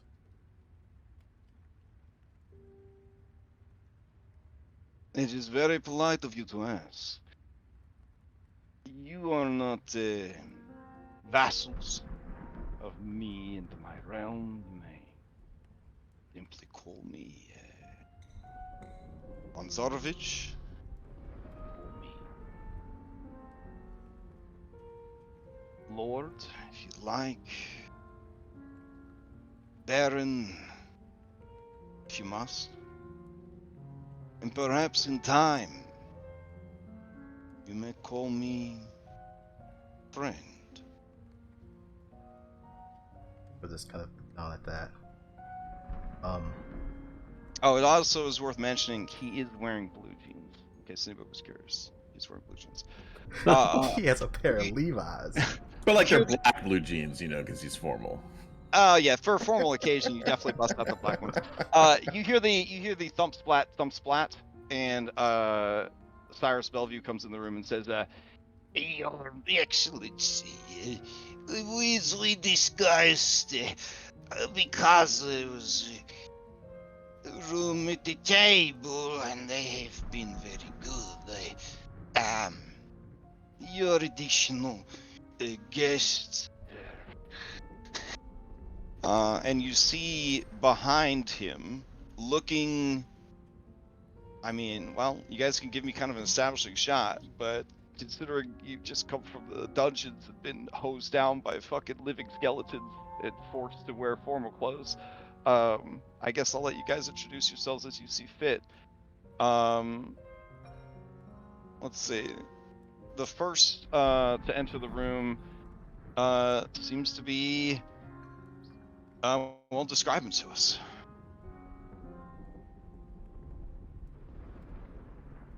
All right, so you see a tallish gentleman in his 20s, kind of lean and emaciated. He approached the table with a very noticeable limp, like maybe his leg was broken and never sat properly. He looks terrified, and his eyes dart side to side.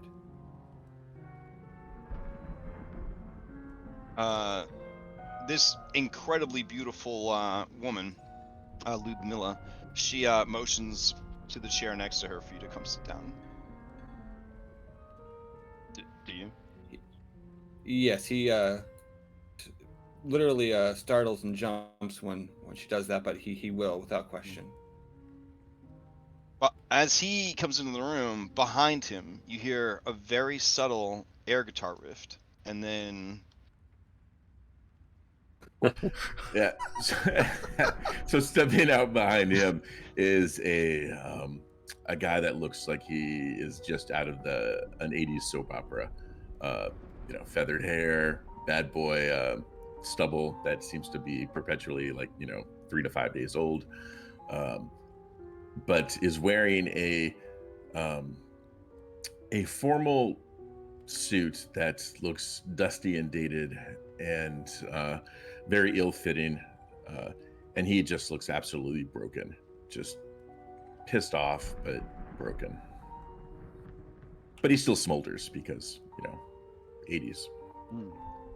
Shane, when you see Anastasia, who has, for the last time has become hard to gauge, she has become a source of tremendous torment, fear, and pain in your stay in the castle dungeons.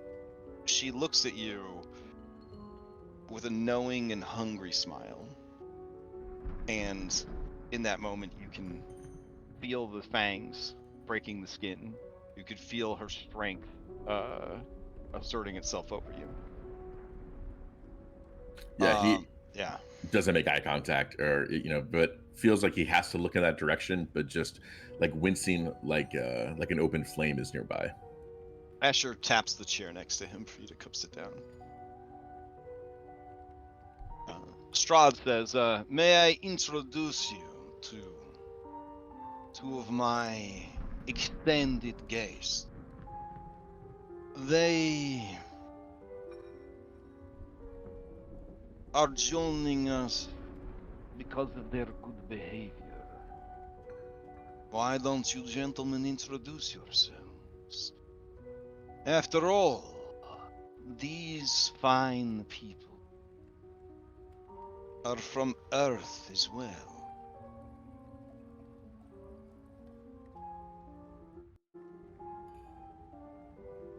Everyone turns and looks at Daniel and Shane expectantly. Shane just kind of looks over at Daniel and then at kind of Anastasia for almost permission to speak, I guess. Mm-hmm. Oh, she likes that. She nods at you. Hi, my name's Shane.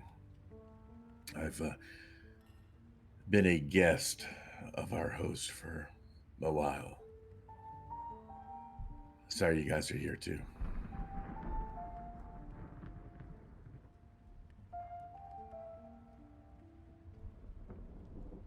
Daniel, you feel the vice grip and sharp nails of Ludmilla on your leg, sort of subtly prompting you to say something. He'll talk. He'll whisper. My name's Daniel. I'm an EMT from Seattle. Got the call one night, and well, next thing I knew, I was here. He'll look if that's okay, like he's a good boy. Did I do good? I was an EMT as well, Daniel. Ludmilla gives you a subtle nod, and then yes, there's a moment where you feel like maybe things might be okay. There's another EMT over there. He might pee a little. Strahd says, excellent. Daniel, Shane, these are the Walking Dead. They are a band of mercenaries, do-gooders, heroes, like from a story tale or a movie. They are also our honored guest tonight. But unlike you two, they have done nothing to draw my ire. Perhaps tonight you can learn some manners. Enjoy this delicious meal that we are about to share.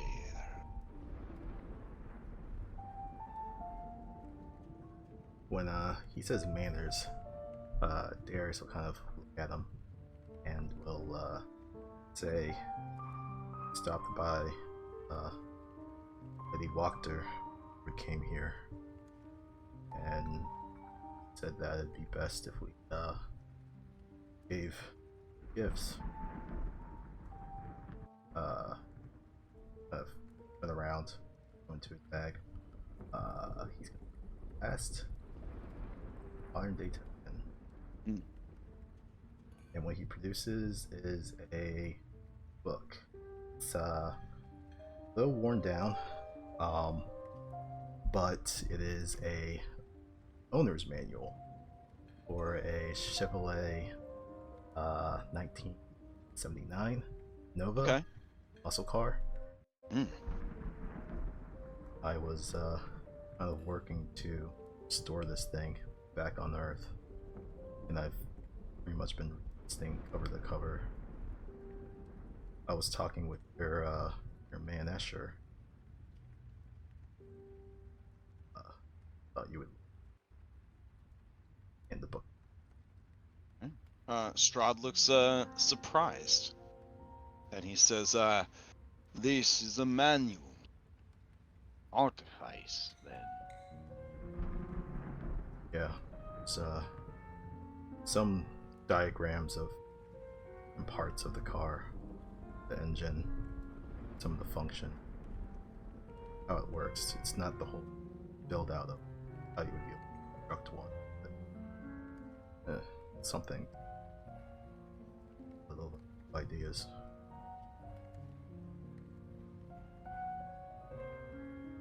This is a very thoughtful gift, and I am sure I will consume its contents from cover to cover. Thank you. You'll give him a nod. And then he'll also actually start unhooking the harness that's on his prosthetic arm, and he'll just place it on the ground to his side. In addition, I don't know if any of your people have given it to you yet, but we were sent with the chests of books from the Baron's son. No, what was his name? Yes, young Victor. Yes. It is a pity that he was caught up in his family's ill-conceived cult activity. He was a promising prodigy of magic, had much to learn, and even more to offer this realm.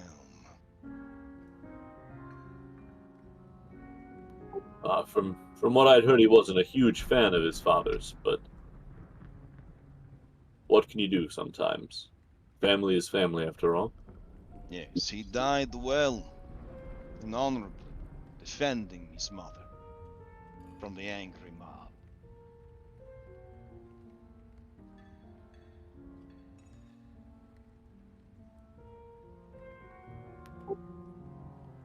Suppose while we're here, the Wachters,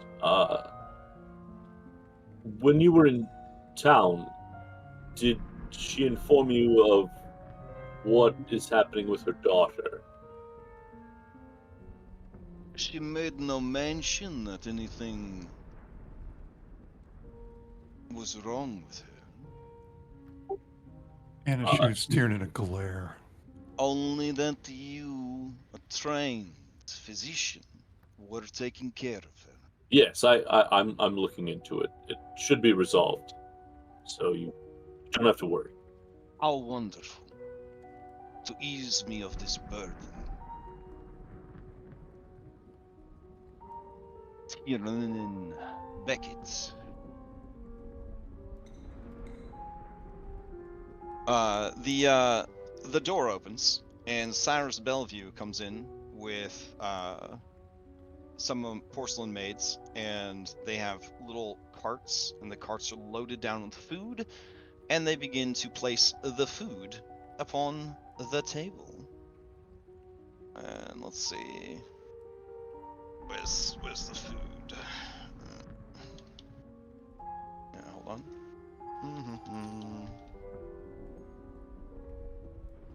Ah, there we go. So, he says, appetizer calls, flatbreads with an assortment of spread. and they start to lay, charcuterie boards or charcuterie boards, or however you want to pronounce it, all over the table, laden with cheeses, meats, pâtés, caviars, aioli spreads, and all sorts of other dried fruits and nuts and cheeses, baskets full of breads, mostly flatbreads, but some others that are spongy and moist and flaky and crusty on the outside, baked to perfection. Daniel and Shane, having been constantly drained of blood and tortured in the dungeons, provided only the bare minimum food to keep you alive and making delicious plasma, your stomachs would probably turn over dangerously at the abundance that is being laid before you. He tries to reach out for it, for the food, just like almost like an animal, and then like second guesses and like pulls back, and looks like a shamed puppy. Oh, when you do that, Von Zarovich says, Shane, please, you are my guest tonight. Indulge. And very hesitantly, like as a kid who thinks he's walking into a trap, like takes a small piece and puts it on his plate, and then another. Thank you, Lord Strahd. Bellevue says, Don't eat too much. There's 4 more courses coming. I'll return shortly. And he thump flops out of the room. So Tiernan will have Jack's rings on the chain, like they'll be in his hand, but I'm sure Jack was, or not Jack, Thomas. Thomas, yeah. Sorry. Get your horses straight. I was like, how many dead dudes' wedding rings are you collecting, Tiernan? It's so like some people take fingers, some people take the dead people's wedding rings. No, he has those like on the chain, but he had them out like he was going to possibly give him as like a sentimental gift to Strahd, but he is not willing to give those to him, so they'll just be tightly grasped in his hand instead. Fair enough. Is there anyone who does not partake of any of the food and drink? The drink, your options are water or a strange amber-colored wine, which kind of smells of apricot a little bit. Anna's a wino. Yeah, I mean, Tiernan will I think he'll mostly drink water, but he'll sip the wine. Okay. Same. Pounds it. Darius Alright. won't, Darius won't immediately start partaking, but he'll look at the southern part of the table and be like, we met Lady Valenta and Master Escher last night. We had the pleasure of being to go look at the redhead and the dark skinned lady. Oh, yeah. Ludmilla looks scandalized, and she says, "Oh, how terrible of me. I'm very sorry. I am Ludmilla, Vilasivic. I am, well, wife to Strahd Vanzarovich, and I manage the region of Valakai, primarily. It is unfortunate that you came to our realm at such a time of turmoil, but such is life sometimes. It is a pleasure to meet you, all of you, and to see that, for the most part, you're intact and unharmed. I did hear, Miss Anderson, that you took a tumble down the stairs. You seem to be all right now. I'm not so used to moving around in the dark, but I feel much better now. Thank you for your concern. She nods very politely, and then the other woman says, "Well, perhaps next time you wander, you'll bring a fire to light the way." That is excellent advice. What's your name again? It is Anastasia Karlova. And you, my dear, seem very curious. Perhaps after dinner, I could give you a tour myself. I will keep you safe from harm. I will take your word. She nods to you, and she says, I will confess, I had hope that Reed Sterling would still be with us. I never got a chance to properly meet him. Would it be impolite of me to ask you to tell me a bit more of him?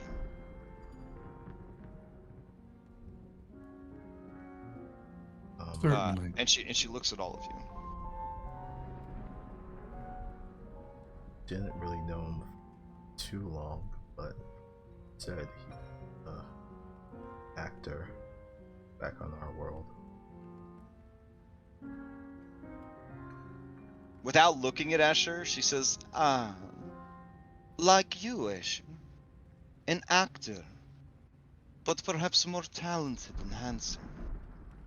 A pity, but I suppose a boon for some. And you see Asher wince at these social barbs that are being fired at him. Thank you, nobody, for mentioning that he was in the Twilight movies. I think I know a couple of movies that he was in. I don't say that. Okay. Well, first things first, the muscles were fake. And oh wow! Oh wow! Wow. Damn, I didn't realize we were going for that 1-2 punch. She turns to Irenia as if noticing Irenia's there for the first time. But she obviously knew she was there the whole time. And she looks at Irenia and says, The Rose of the Valley. You know that the Valley of Barovia, Eastern Barovia, is my domain and responsibility. You could imagine the tremendous grief I felt your father's death. And Irene just kind of like keeps it together, stares at her, and Anastasia says, but now that handsome, strapping young man that is your brother can step from the shadows. What do they call him in the valley? The Lesser. I Perhaps, feel. I don't know. People are cruel and superstitious. He was too great a man to be birthed into the world by a woman whose body could simply not take what it was meant to give. It is not his fault she died in childbirth. That he might be branded lesser and cursed, well, I have a feeling he will show everyone that the least and the lesser can become great, greater still.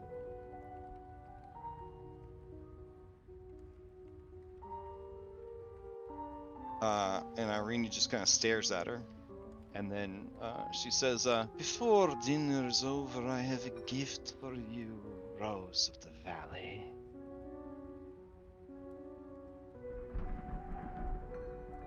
And everyone just continues to eat awkwardly.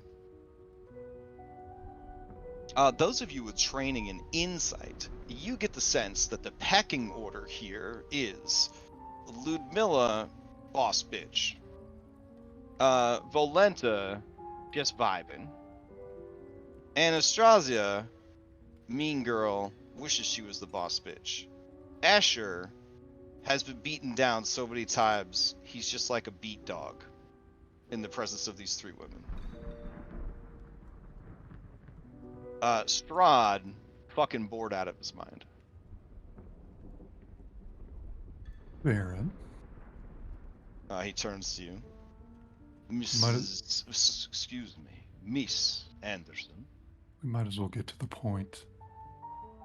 Before we came to your wonderful castle, the others wanted to know, and perhaps I do as well, why we're here.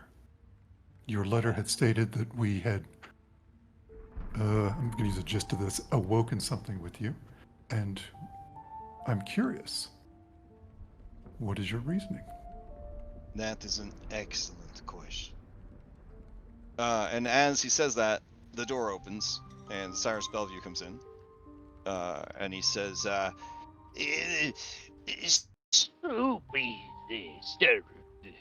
and they refill the bread baskets, they take away the charcuterie boards, the charcuterie boards, and the soup that they are serving is a lovely paprika hendel. It's a thick, tasty, traditional stew. It's got chicken, onions, red pepper, paprika. There's a cream base in there made out of yogurt.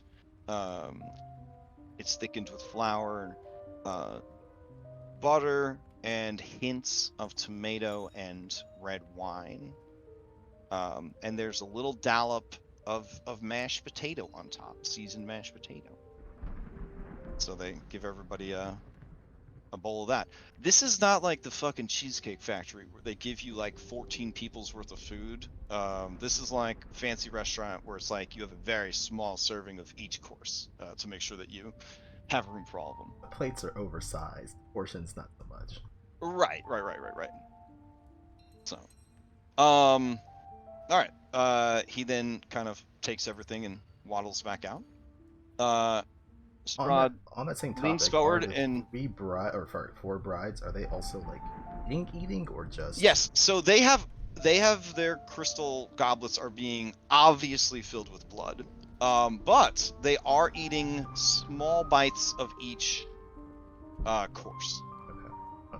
So like vampires in this 5e lore, they can eat, they don't need to eat.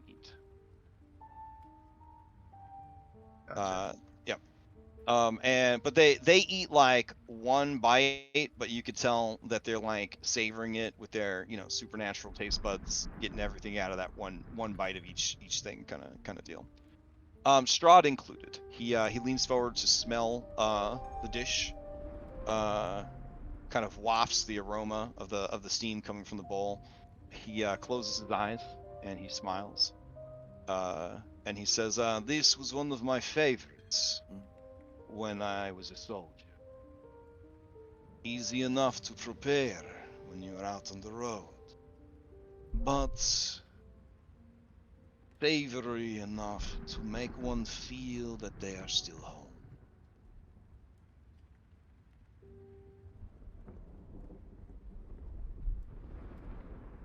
Miss Anderson, to answer your question, you were selected. Well, they were selected by an individual talented in such things. His bloodline, at least the males of his bloodline, have a almost precognate ability to sense those who carry a strong blood of heroes in their veins. These are people who, for good or ill, have been chosen by powers beyond their understanding to do greater things in the world than a mere mortal. Some cultures foolishly think that the blood of heroes is hereditary. This is the foundation of nobility, which, while important, can also be misguided. I have met many nobles who are as the shit on the heel of a commoner picks up the sword and shield to defend his lands. True nobility is not of birth, not of blood, but of action. But those with the blood of heroes are more likely to succeed in these endeavors.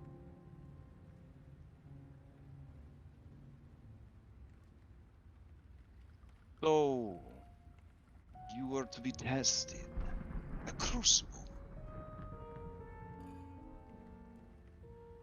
You, Anna, you were a surprise to me.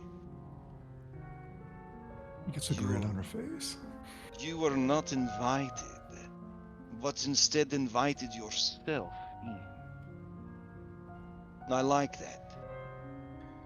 I admire it greatly. He looks at it. She looks yeah. at him right in the eyes. All right, and give me a wisdom saving throw. Fuck. What you think was gonna we're- happen? Looks him right in the eyes and says, fuck. we're gonna use a DM inspiration on it for Sure. not that it's gonna help. Oh, yeah, that's probably smart. You can do... Oops. Yeah. Let me Okay. reroll. Oh, Jesus. What do you get? What are you re-rolling? Isn't it supposed to be hidden? Oh, that's fine. Okay. Come on into secret chat real quick. Oh boy. Join the club. Number 2. Yeah. So proud of you guys. Man, this Strahd guy, he's really cool.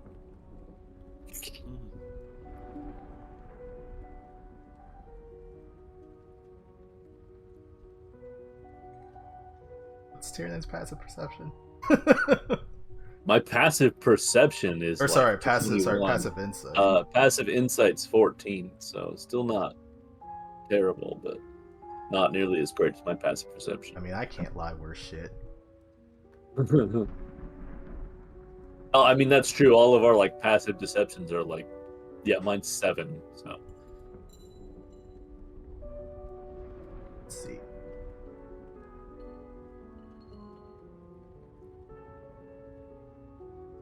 Yes, because Long rest with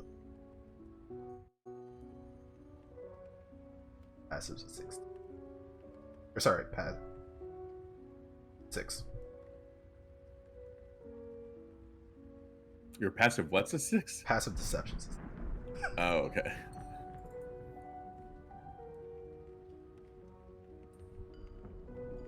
I already love Shane. Yeah. I'm I feel like Shane was on Days of Our Lives or something. I background based him- roll. I based his look and actually everything about him exactly off of that dude from Days of Our Lives in the 80s, Bo. That's exactly who he's supposed to look like. Yeah. That's I fantastic. think I remember seeing him before. Yeah. His chin is from one like chin and stubble and everything is from one Mid-Journey art, and the rest of them's from another. I had to cobble together. So that's he's a good. Photoshop abomination. Now we have a second EMP with Daniel. Yeah, double EMT boy. He's a coward though. He's been stuck in a cell that's not big enough for him to straighten his legs for the last few weeks. So, Nice. yeah, he's frightened. He's frightened and scared, and he's gonna try and steal a knife to kill himself with later if you don't stop him. Just Oh, meta knowledge. Swim, swim, swim. Oh. To the surface. Blah, blah, blah, blah. Testing, testing. 1, 2, 3, test. and you've broken it. Oh, I broke up? No, Oh, man. no, that's how you broke the surface. You broke the surface. Oh, okay. All right. So, yeah, Anna, you look deep into his eyes and... I think I probably would have. She would have hesitated because Mhm. her face gets real red, Mhm. and then she says, "What expectations do you have of those that are tested?" Those that survive, Bruce, often go on to some of the greatest acts of heroism and villainy these lands and many others ever see. I always look for the most exceptional people. They awaken inside of me a love of life, mortality, humanity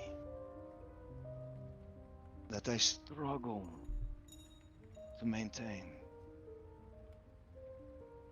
The sputtering flames of a campfire that has burned too long.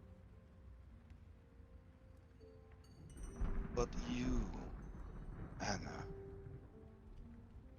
and Darius, and Tiernan, Arinia, you give me hope. I wish to see what you do. I wish to understand why you do it. What do you want? What do you need? Why do you go on in the face of such horrors and adversity? I am a student, learning from you, my teachers, what it is to live. Do you understand? I do. Does that also to fight? Or you had a confrontation with a wizard named Morgan? Ah, yes, Morden Kanan. He was a powerful foe, a challenge. It had been long and longer still since any made me pull upon such powers that I let grow dormant inside me. But he let his emotions control him. He was too brash, too quick, too easy to anger, and in the end, too overconfident.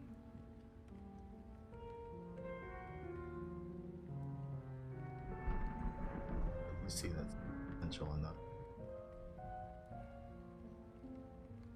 I see something more. Something better than what he proposed to be. He sought me out. I did not send for him, nor ask for him. Apparently, my reputation escaped the walls of this prison and drew his ire. The man willingly came here to my home, try and kill me. What else could I do but defend myself?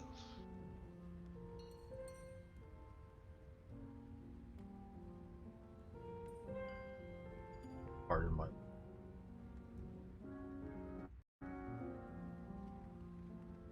He chuckles, and he says, but Ludmilla just, potty mouth. She just covers her mouth and gasps a little bit. Volenta gives you a knowing smile, like, cuss words at dinner. Strahd says, it is no matter. He provided a small measure of distraction and entertainment. He certainly reminded me that through magic, all things are possible. I would thank him were he still here. But one of his allies retrieved him, and I'm sure he licks his wounds and washes his hands of me and my realm. But his inspiration lingers.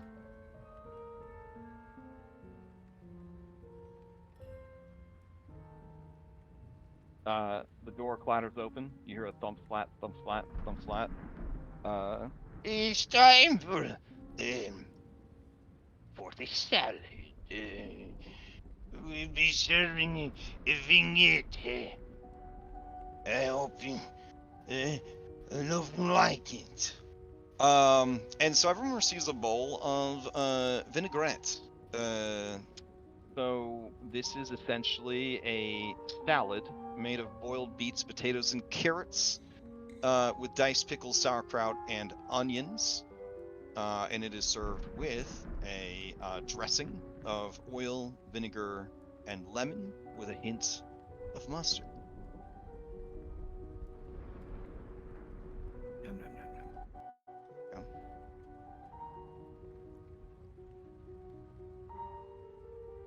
yum. Shane will look to Anastasia for permission to speak. Oh yeah, she nods. Darius, was it? I couldn't help but notice your gift and also the state of your hand. Do you always ride your cars so roughly? Is that what happened? No. We were brought in by the Durst Manor. Not really knowing what to expect. Ghoul took me. But he no longer has a head. And I've had to make do since. Then why do you have to rebuild a car that's only 6 years old?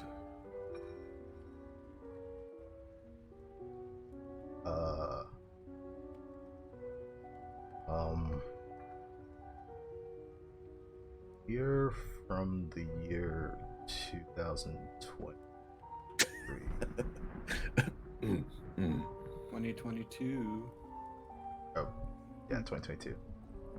Hearing your kind of nervous and confused chuckle, Shane, Asher says, who you've never actually gotten to speak with, says, oh no, it's true. Apparently a lot of time has passed. Either that or you're from a different timeline. Oh, like that new movie, Back to the Future. Irene Yeah. says, what, there's a movie called Back to the Future? Do they go to the future in this movie? They do, and there's Recent 3 classic. sequels, and that was a long time ago. That's not as many sequels as Pirates of the Caribbean, though. It's not. Mhm. They made a movie of the ride. The ride. Yes, Oh, they ride actually. around on boats in this movie. It's very cool. It's like my favorite movie. It's a ride at Disney. She starts to panic. She looks over at you, Darius. How could you betray her? How could you not give her all the information about Pirates of the Caribbean? That's true. They're only sort of loosely related, I guess. But Yeah. I think they based. He looks at Mac. I think they based the movie on the ride. But yeah, there's these places of entertainment called theme parks, and sometimes there's rides and a lot of things. I've only been once, but I do remember the ride had a very attractive redhead on it. And he just kind of looks at Irina. Oh man. All right. I mean, Irina. Let's see. Let's do a wisdom saving throw. Her blush a little bit. I also knew your brother briefly. You've met Ismark. Yes, when I arrived a few months ago, he gave me some supplies and pointed me to Kresik. Really? And did not even mention it to me. If I had known, perhaps I would have stayed longer.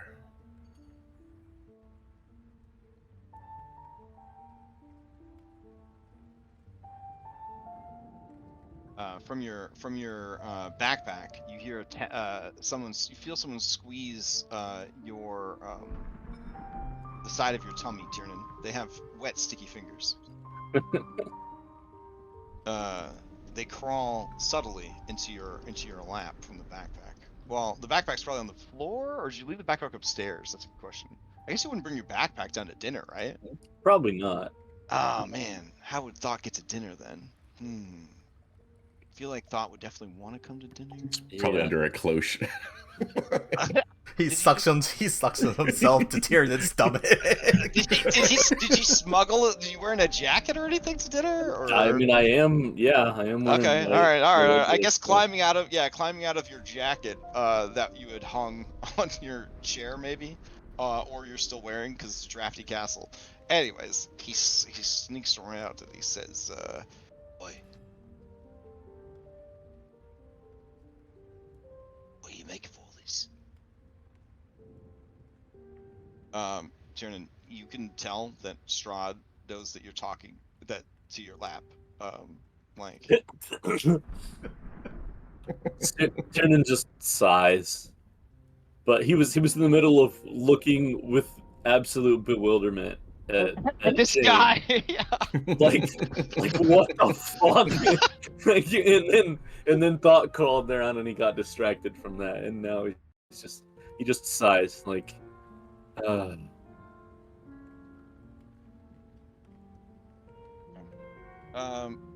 Yeah, so everyone at the table, you see a frog hand reach up from below the table and begin to feel around for some food on the table.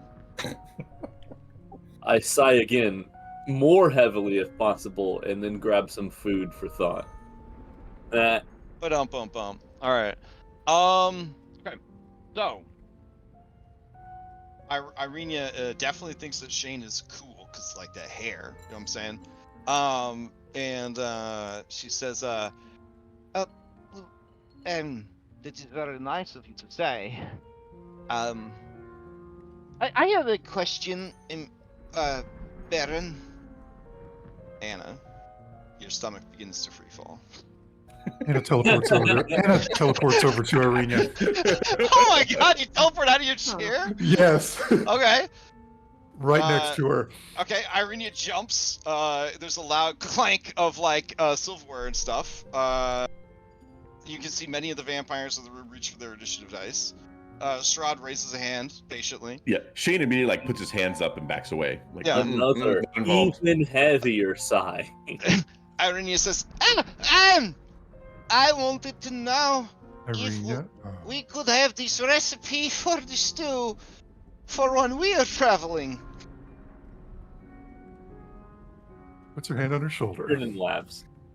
And Strahd says, of course. These lands are cold and dark. A warm meal to fill your belly after a day's travel. Do you good. I will have Cyrus fill you. Make you a recipe card. Some buns are. Excuse me. It is alright. This could be a very tense dinner for some. We've heard so much, and we've been through so much. Some of us are just a little on edge. Of course. My lord, this was a very important meeting. And you of all would know that sometimes you need to be a shepherd to the flock.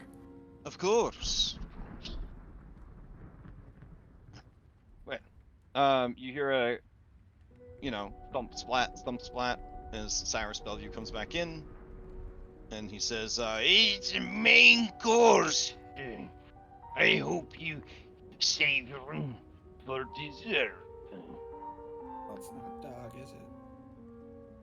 "Oh, no, that'd be terrible. These are decent, These are civilized animal folks." lovers. Yeah. They are actually all animal lovers.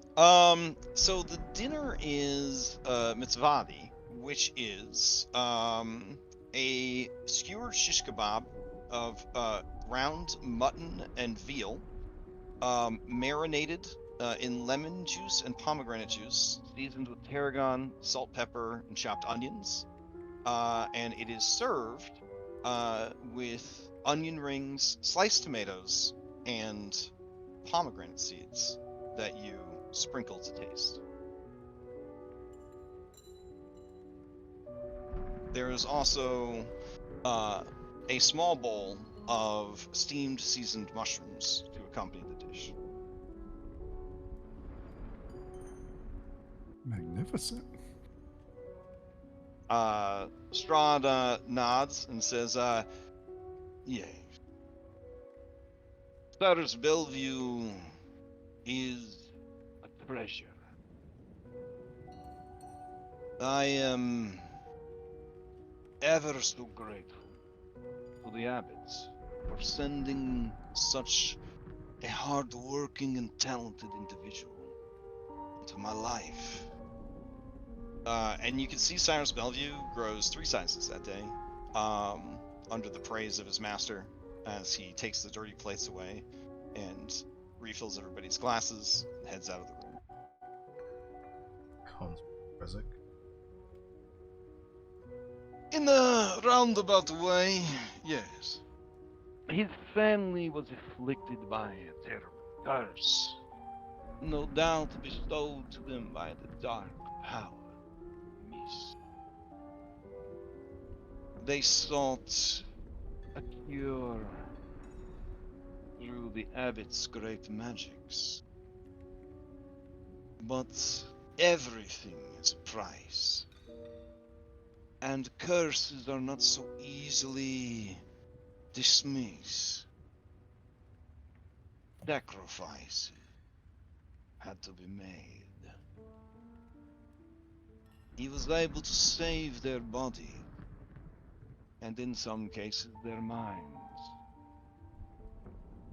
But what was left was shame forever. Most fearing the reaction of the ignorant, unwashed masses of the world. Save the Abbats. For protection. Care. Cyrus was far too talented, too bright a light. They sequestered away in a dark mountaintop. The abbot frequently seeks my favor. Most of his attempts are ill-advised and poorly executed. But in this one instance, I was pleased.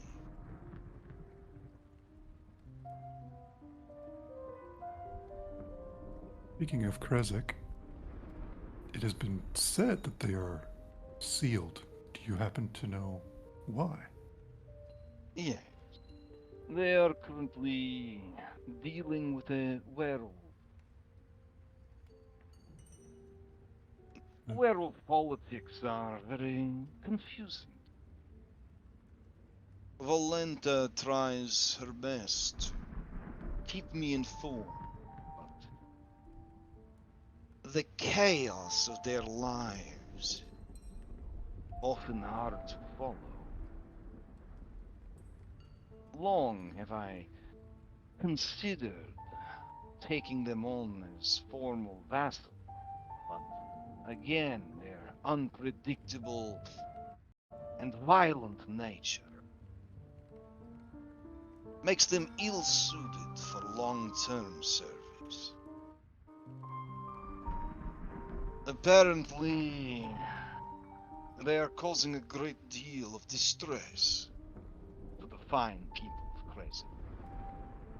I would be ever so grateful if anyone could go and alleviate those troubles.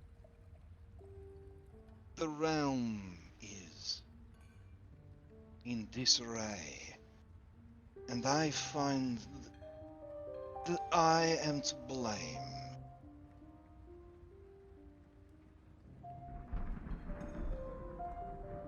No. Some people seem unhappy and rather take an inch of generosity. You are too kind, Darius. I am the leader and the ruler of Barovia. I have allowed my own distraction take my attention away from a realm sorely in need of a guiding hand. I placed my trust in others. He looks across the table at the brides. And found them lacking.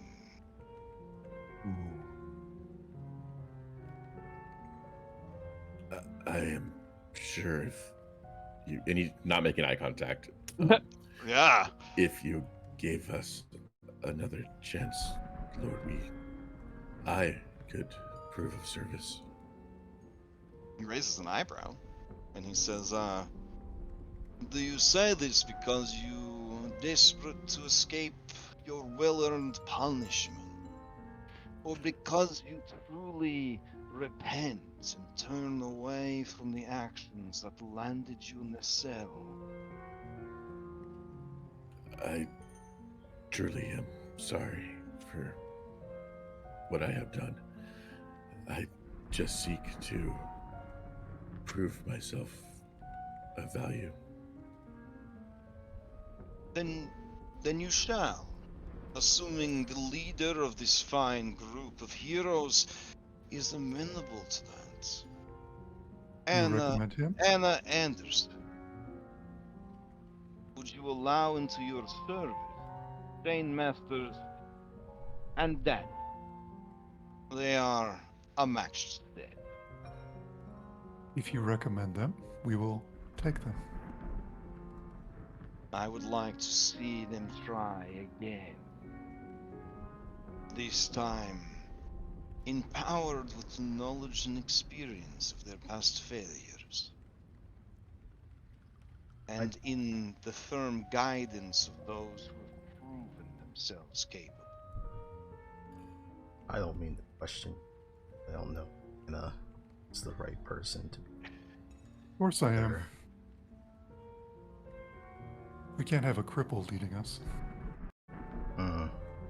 This is the same thought process of the person who just got 2 people killed a few hours ago. I'm still alive. Whoever the survivor. Always. She blows Darius a kiss. So Tiernan, with your insights, Mackenzie and Izzy don't know what the fuck to do. They have gone into complete, like, I'm gonna survive dinner mode. Irenia, Fair. her eyes are like she's watching like the final championship of the World Olympics ping pong, just watching like the exchange go back and forth between Darius and Anna. The brides are just happy that the attention to their apparent failures has been diverted elsewhere. Shane Masters looks like he would do anything to get the fuck out of this castle. Yeah. Daniel may have peed his pants. Yeah. Did you get my class request? Is that okay? Oh, I'm sorry. Let me check. I DM'd it to you. Ooh, that's a pretty cool one. Yep. Okay. Is that okay? Yeah, that's yeah, that should be okay. Well, let me see. Let me Okay. see. Let me see. Make sure it's in the document. It's in the document, right? It is. It Yeah, is. then it's fine. Yep. Okay, then yeah, at some point during dinner, Darius and maybe Mackenzie, because they're together, they're Mhm. paired. They start, hearing his panic and frustration like projected into their heads. He's like, "No, I can't go back. I can't go back. I can't go back. What do I do? What do I do? What do I do?" And they might see him try and pocket a knife from the table. Oh, baby. Right. Give me a And this- slide. Give me a sleight of hand for the knife. It is not his best. Everyone at the table, including Anna, sees Daniel take the knife and like Kronk in Emperor's New Groove, trying to be stealthy, slowly slide it off the table and into his lap. No one says Sorry. anything. Clumsy me. I may ask, what did these 2 do that landed them and then slammer? Strahd looks to Shane and Daniel, and he says, "Why don't you tell them?" And then the DM says, "For a point of inspiration, please tell everyone how you came to be a prisoner of Castle Ravenloft." Fair enough. Daniel will go first. He tried to Okay. break in. Oh shit. Well, that's appropriate. Oh, Because- did you think maybe he had like a I don't know, a fucking portal or something like that he kept on hand just to get out of Barovia, or? what Oh, was your- well, no. I mean, when he first landed and Yeah. he talked to people, he heard that was the place, and he's an EMT, but he only moonlights as one because he's also kind of a cat burglar sometimes. Oh, okay. Yeah, so he thought like if he's gonna make it here, that might be the place to nick something. He was wrong. Okay. Ah, He was okay. wrong. And then you came Yeah. by your strange powers as a Oh result no, of, of Oh no. the Well, I mean, torment, or? he's always, kind of known things that he shouldn't, but like Oh, ever since stepping through the mists, it's like holy shit. I got you. Okay, Yeah, so fair enough. maybe something like that awakened. But yeah, they broke his leg and didn't let it heal right. That's Oh why shit. he limps. Yeah. Okay, fair enough. Did you dump Dex? Yeah. Dumped Khan. I thought All dumping right. con was supposed to be a group decision. Shane Masters. Everyone turns to you. So I made my way to Kresik. I'd heard a lot about the abbey and the abbot that was there. Us too. So I saw the people there and tried to. And he just finds it really hard to admit this and look up to Strahd because I tried to get some of them together to join up in their own defense, but, well, people seem to have given up all hope of anything, and a misguided outsider, of course, trying to stir up ill sentiment is not received well, and I was given up to. And he like quickly looks at Anastasia and Valenta as at the brides, but and then like I was quickly made aware of my mistake. Valenta says, but the concert was beautiful. I really liked what you were doing and where you were going with that. He just kind of shudders and says, I hope, of course, that any actions you, Walking Dead, was it, have taken, do not arouse such interest.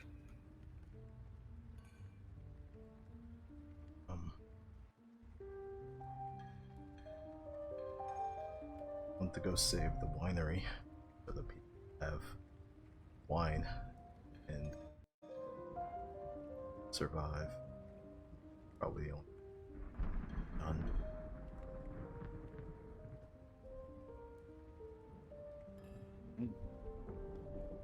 Well, there you have it. I hope that is what is the word? Resume enough. If you make it to Kresik and you can find replacements for me, I am pretty handy with a gun.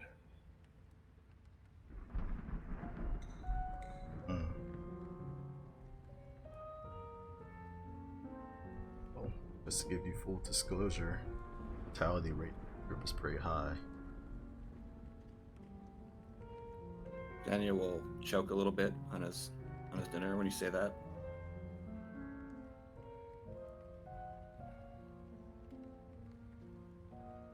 Strahd seems to be in pretty good spirits. And he says, then am I to understand you would be interested in helping Crazy? Of course, if you think it's best. I do not want to directly influence or order you about. I wish only to witness the Coming in really light for me. I simply provide to you a path you might take.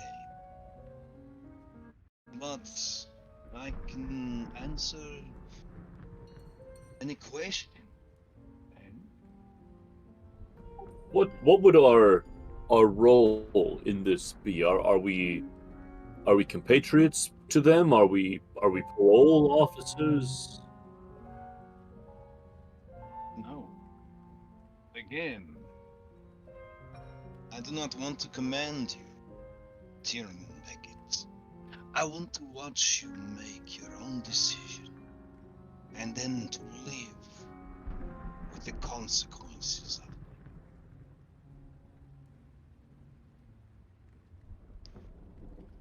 I simply think,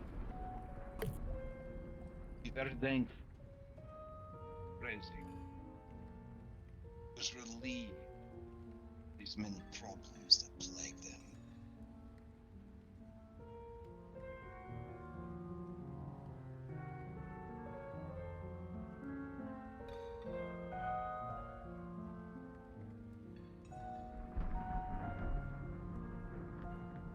The door opens. Thumb splat, thumb splat. And you smell sugar and sweetness. And you know that dinner is being brought in. As you look upon it, those of you who like sweets, your mouths begin to water, your stomachs. begins to growl. Everyone looks delighted, except for Strahd. He looks at the dessert that is proffered, and then he looks up at Cyrus Bellevue. Cyrus Bellevue's color drains from his face. His body begins to tremble with fear. He digs deep for courage, and he says, my lord, I understand what you wanted for dinner and dessert. I meant no offense, but there were no more lady fingers for the tiramisu. Strahd stares at him. And then Cyrus closes his eyes and embraces death. Then Strahd says, then we will need to place an order to this done.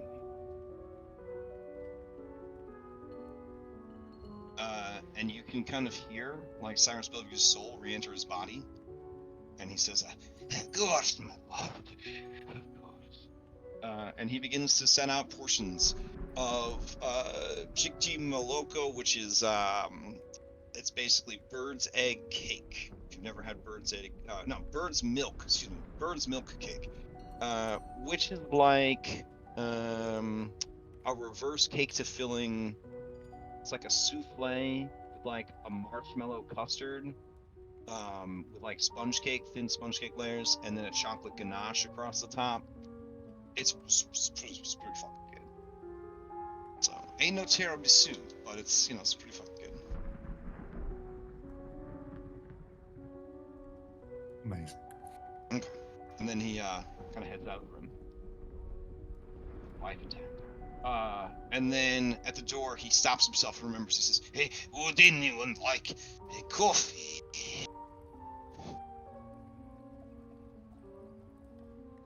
Thank you. That sounds fantastic, actually. You would happen to have a Miller High Life back there, would you?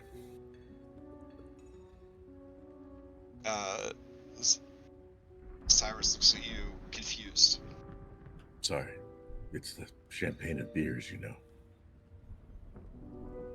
Champagne and I have beer. You'll be Mix them together for you. No, please, no. But I'll take one or the other.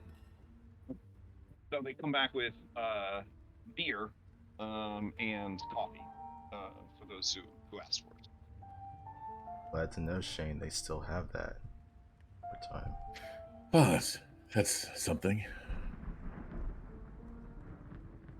You said 2022. It's almost 40 years.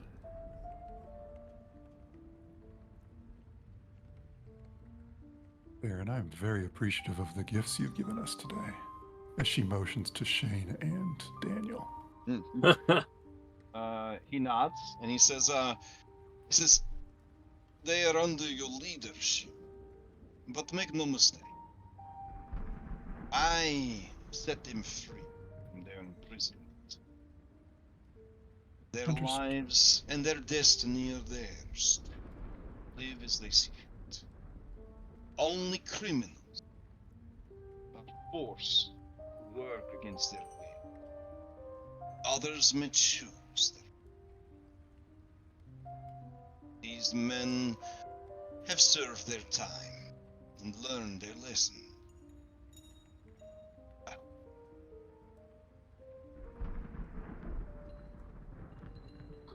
In return for your gift, I would like to offer 2 of my own. Burns. Say goodbye to Izzy. She will stand up and start walking around the table as she tells this story. I had to throw the one I was going to use away because of what had happened at this table. Okay. And we get this one instead. In a forgotten village nestled among the towering northern mountains of Barovia, there lived a woman named Evelyn. She possessed a beauty unparalleled, a beacon of light amidst the darkness that shrouded this land. Her heart overflowed with kindness, and her life was destined to be of tragedy. Evelyn had been blessed with a rare gift, the ability to heal others with her touch. She dedicated to her life to serving those afflicted by pain and suffering, much like our Lord himself. But with each life she mended, a fragment of her own vitality faded away, and her spirit grew weaker and weaker. One fateful day, a desperate young man arrived in the village, his body ravaged by a deadly disease. With his last breath, he begged Evelyn for salvation. Unable to resist the plight of another, she touched him, using every ounce of her remaining life force to heal him.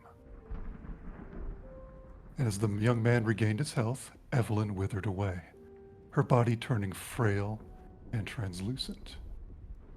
She knew that her sacrifice had come at a great cost, but her last act of selflessness had not gone unnoticed by the gods. And she pretty much stares down Strahd. At this point, he's the only other person in the room with her. Mm.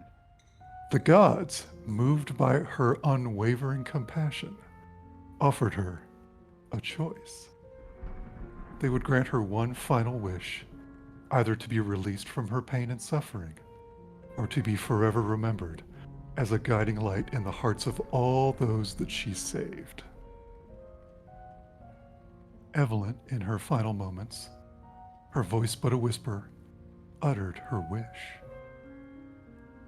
"Let me be forgotten," she whispered. "Let my sacrifice be a fleeting memory, for I have known the depths of pain and wish not to burden others with the weight of my loss." And as she ends the story, she stands near Strahd looking down at him, and she offers him a small bundle in a handkerchief. And she leans Give me to... a performance. Okay. Your mic is coming in kind of weird. Oh, sorry. I'll spend inspiration on this one. Okay. Oh, all right. Tiernan, you'd probably be the only one that could detect the. Well, no, hold on. Everyone's got pretty good insight. Yeah. So Shane, Tiernan, Izzy, and Daniel. You get the sense that this story actually hit Strahd pretty hard.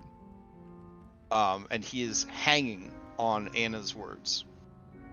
So Anna, continue. She leans in, has the small bundle in her hand, and whispers to Strahd, "This belonged to the last man I loved. He was everything I am not, and I wish for you to have it to show our new bond of trust." And Crash, if you could look at Anna's character sheet, it's the very first thing listed in loot, and Strahd can have it. Okay. Let's see. Oh my goodness. Okay. You guys see Anna offer this box to him, and he looks, or package box. He looks in, and he nods gravely, and he says, "This could be a gift that gives back in time." I trust your wisdom. And she sort of touches his forearm when she says that, and then moves to sit down. Right. And I think on that note, that's a good spot for us to end the session. Oof. Oh man. Still in dessert. No one technically died at dinner, So this is pretty good so far. Whoa. All right. Quick announcements. We're playing Mythic Odyssey tonight.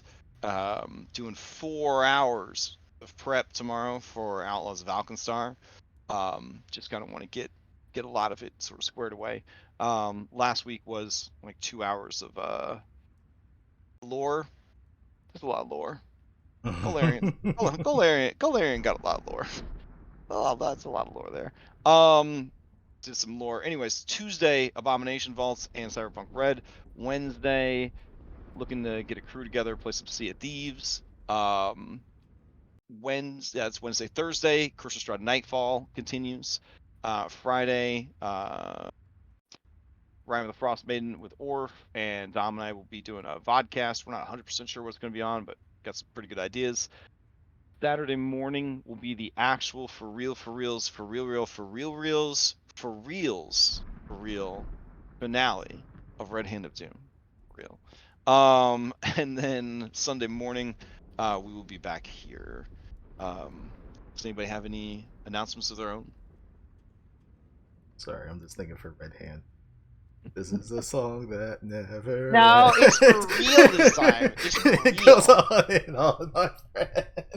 It's for real. It's for real gonna end for real this time. Yeah. Any other announcements from anybody before we adjourn? I do want to offer up a Matt Mercer-esque aftercare where I just want to say that I am very sorry because Ayla had some very interesting stuff that was cooking in the background that now is over. And I love Thomas from the first moment he existed. And it broke my fucking heart that he only made it 2.5 sessions. So like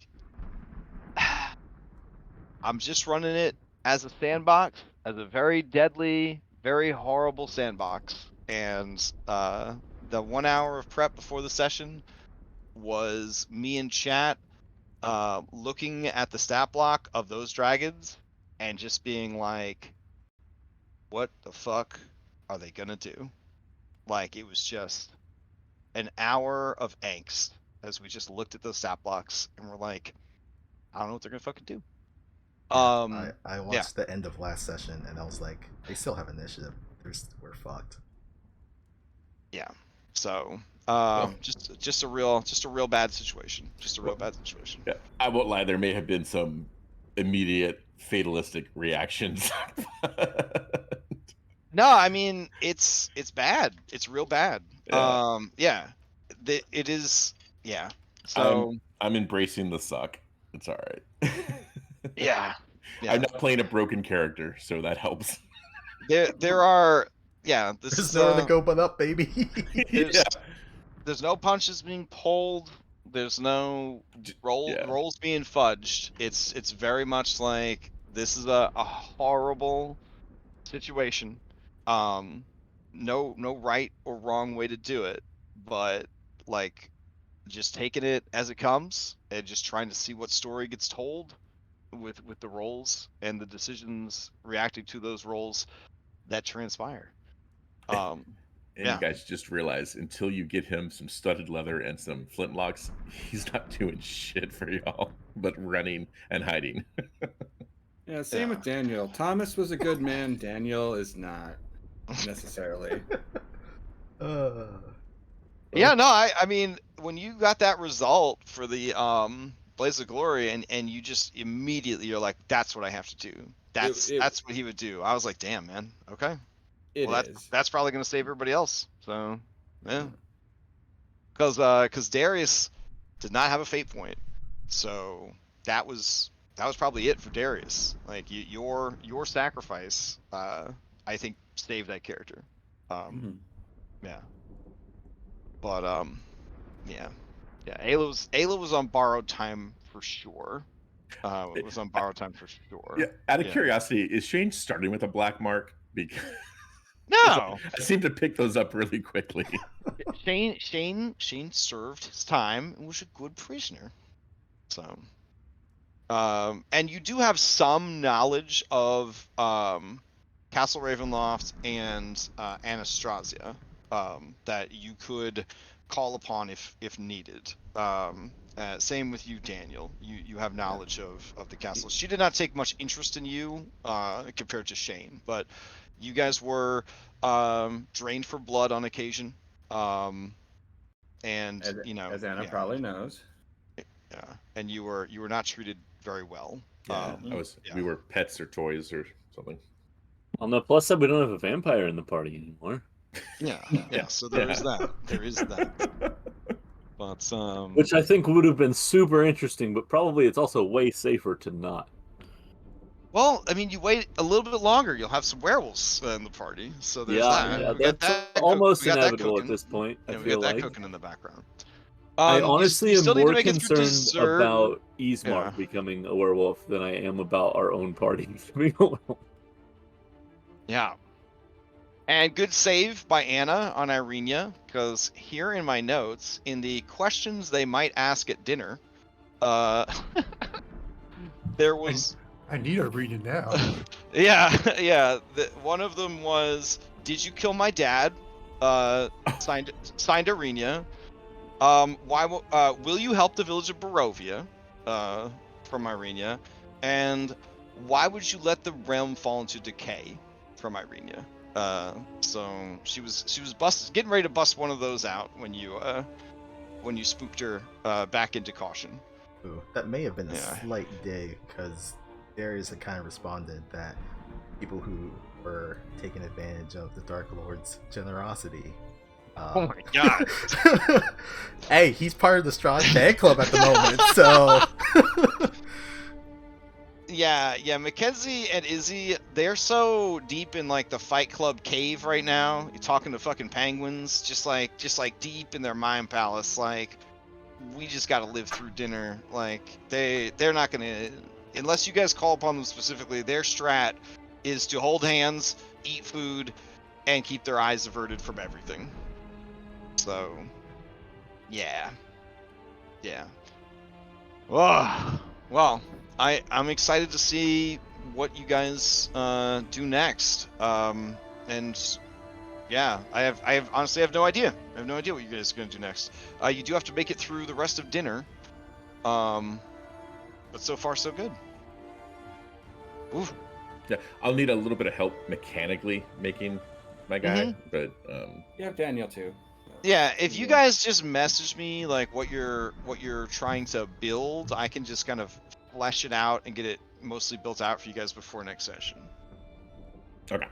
Yeah, but you guys do have your character sheets and your minis are set up. It's just a matter of kind of getting that set up in the game. But if you send me either a D&D Beyond link or just I'm trying to make an X with this Y subclass and these Z options, I could just go ahead and get that built up pretty quick in Foundry. So, all right, and I guess for everyone else, not a bad idea to have a backup character in your back pocket. You see my just in folder. case. I see you've moved them to a different folder. Yes. Yes. Lex's backups folder. Yes. And work in progresses. Yeah. And I guess I gotta move some peeps to the dearly departed folder. Yeah. Whoa. He's just gonna be Gibby. Now you do have, you know, the guy that the adventurer is named after right there. So I don't know how far you want to push your luck, what you want to try to ask or get away with, but this could be a chance to get information or more ? You know, again, depending on how far you want to reach, how big you want to ask, because dinner is certainly not over yet.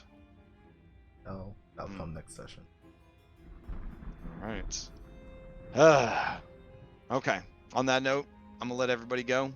Enjoy the rest of your Sunday, and see you around the Discord server. Thanks for running. I feel good. Catch you next time.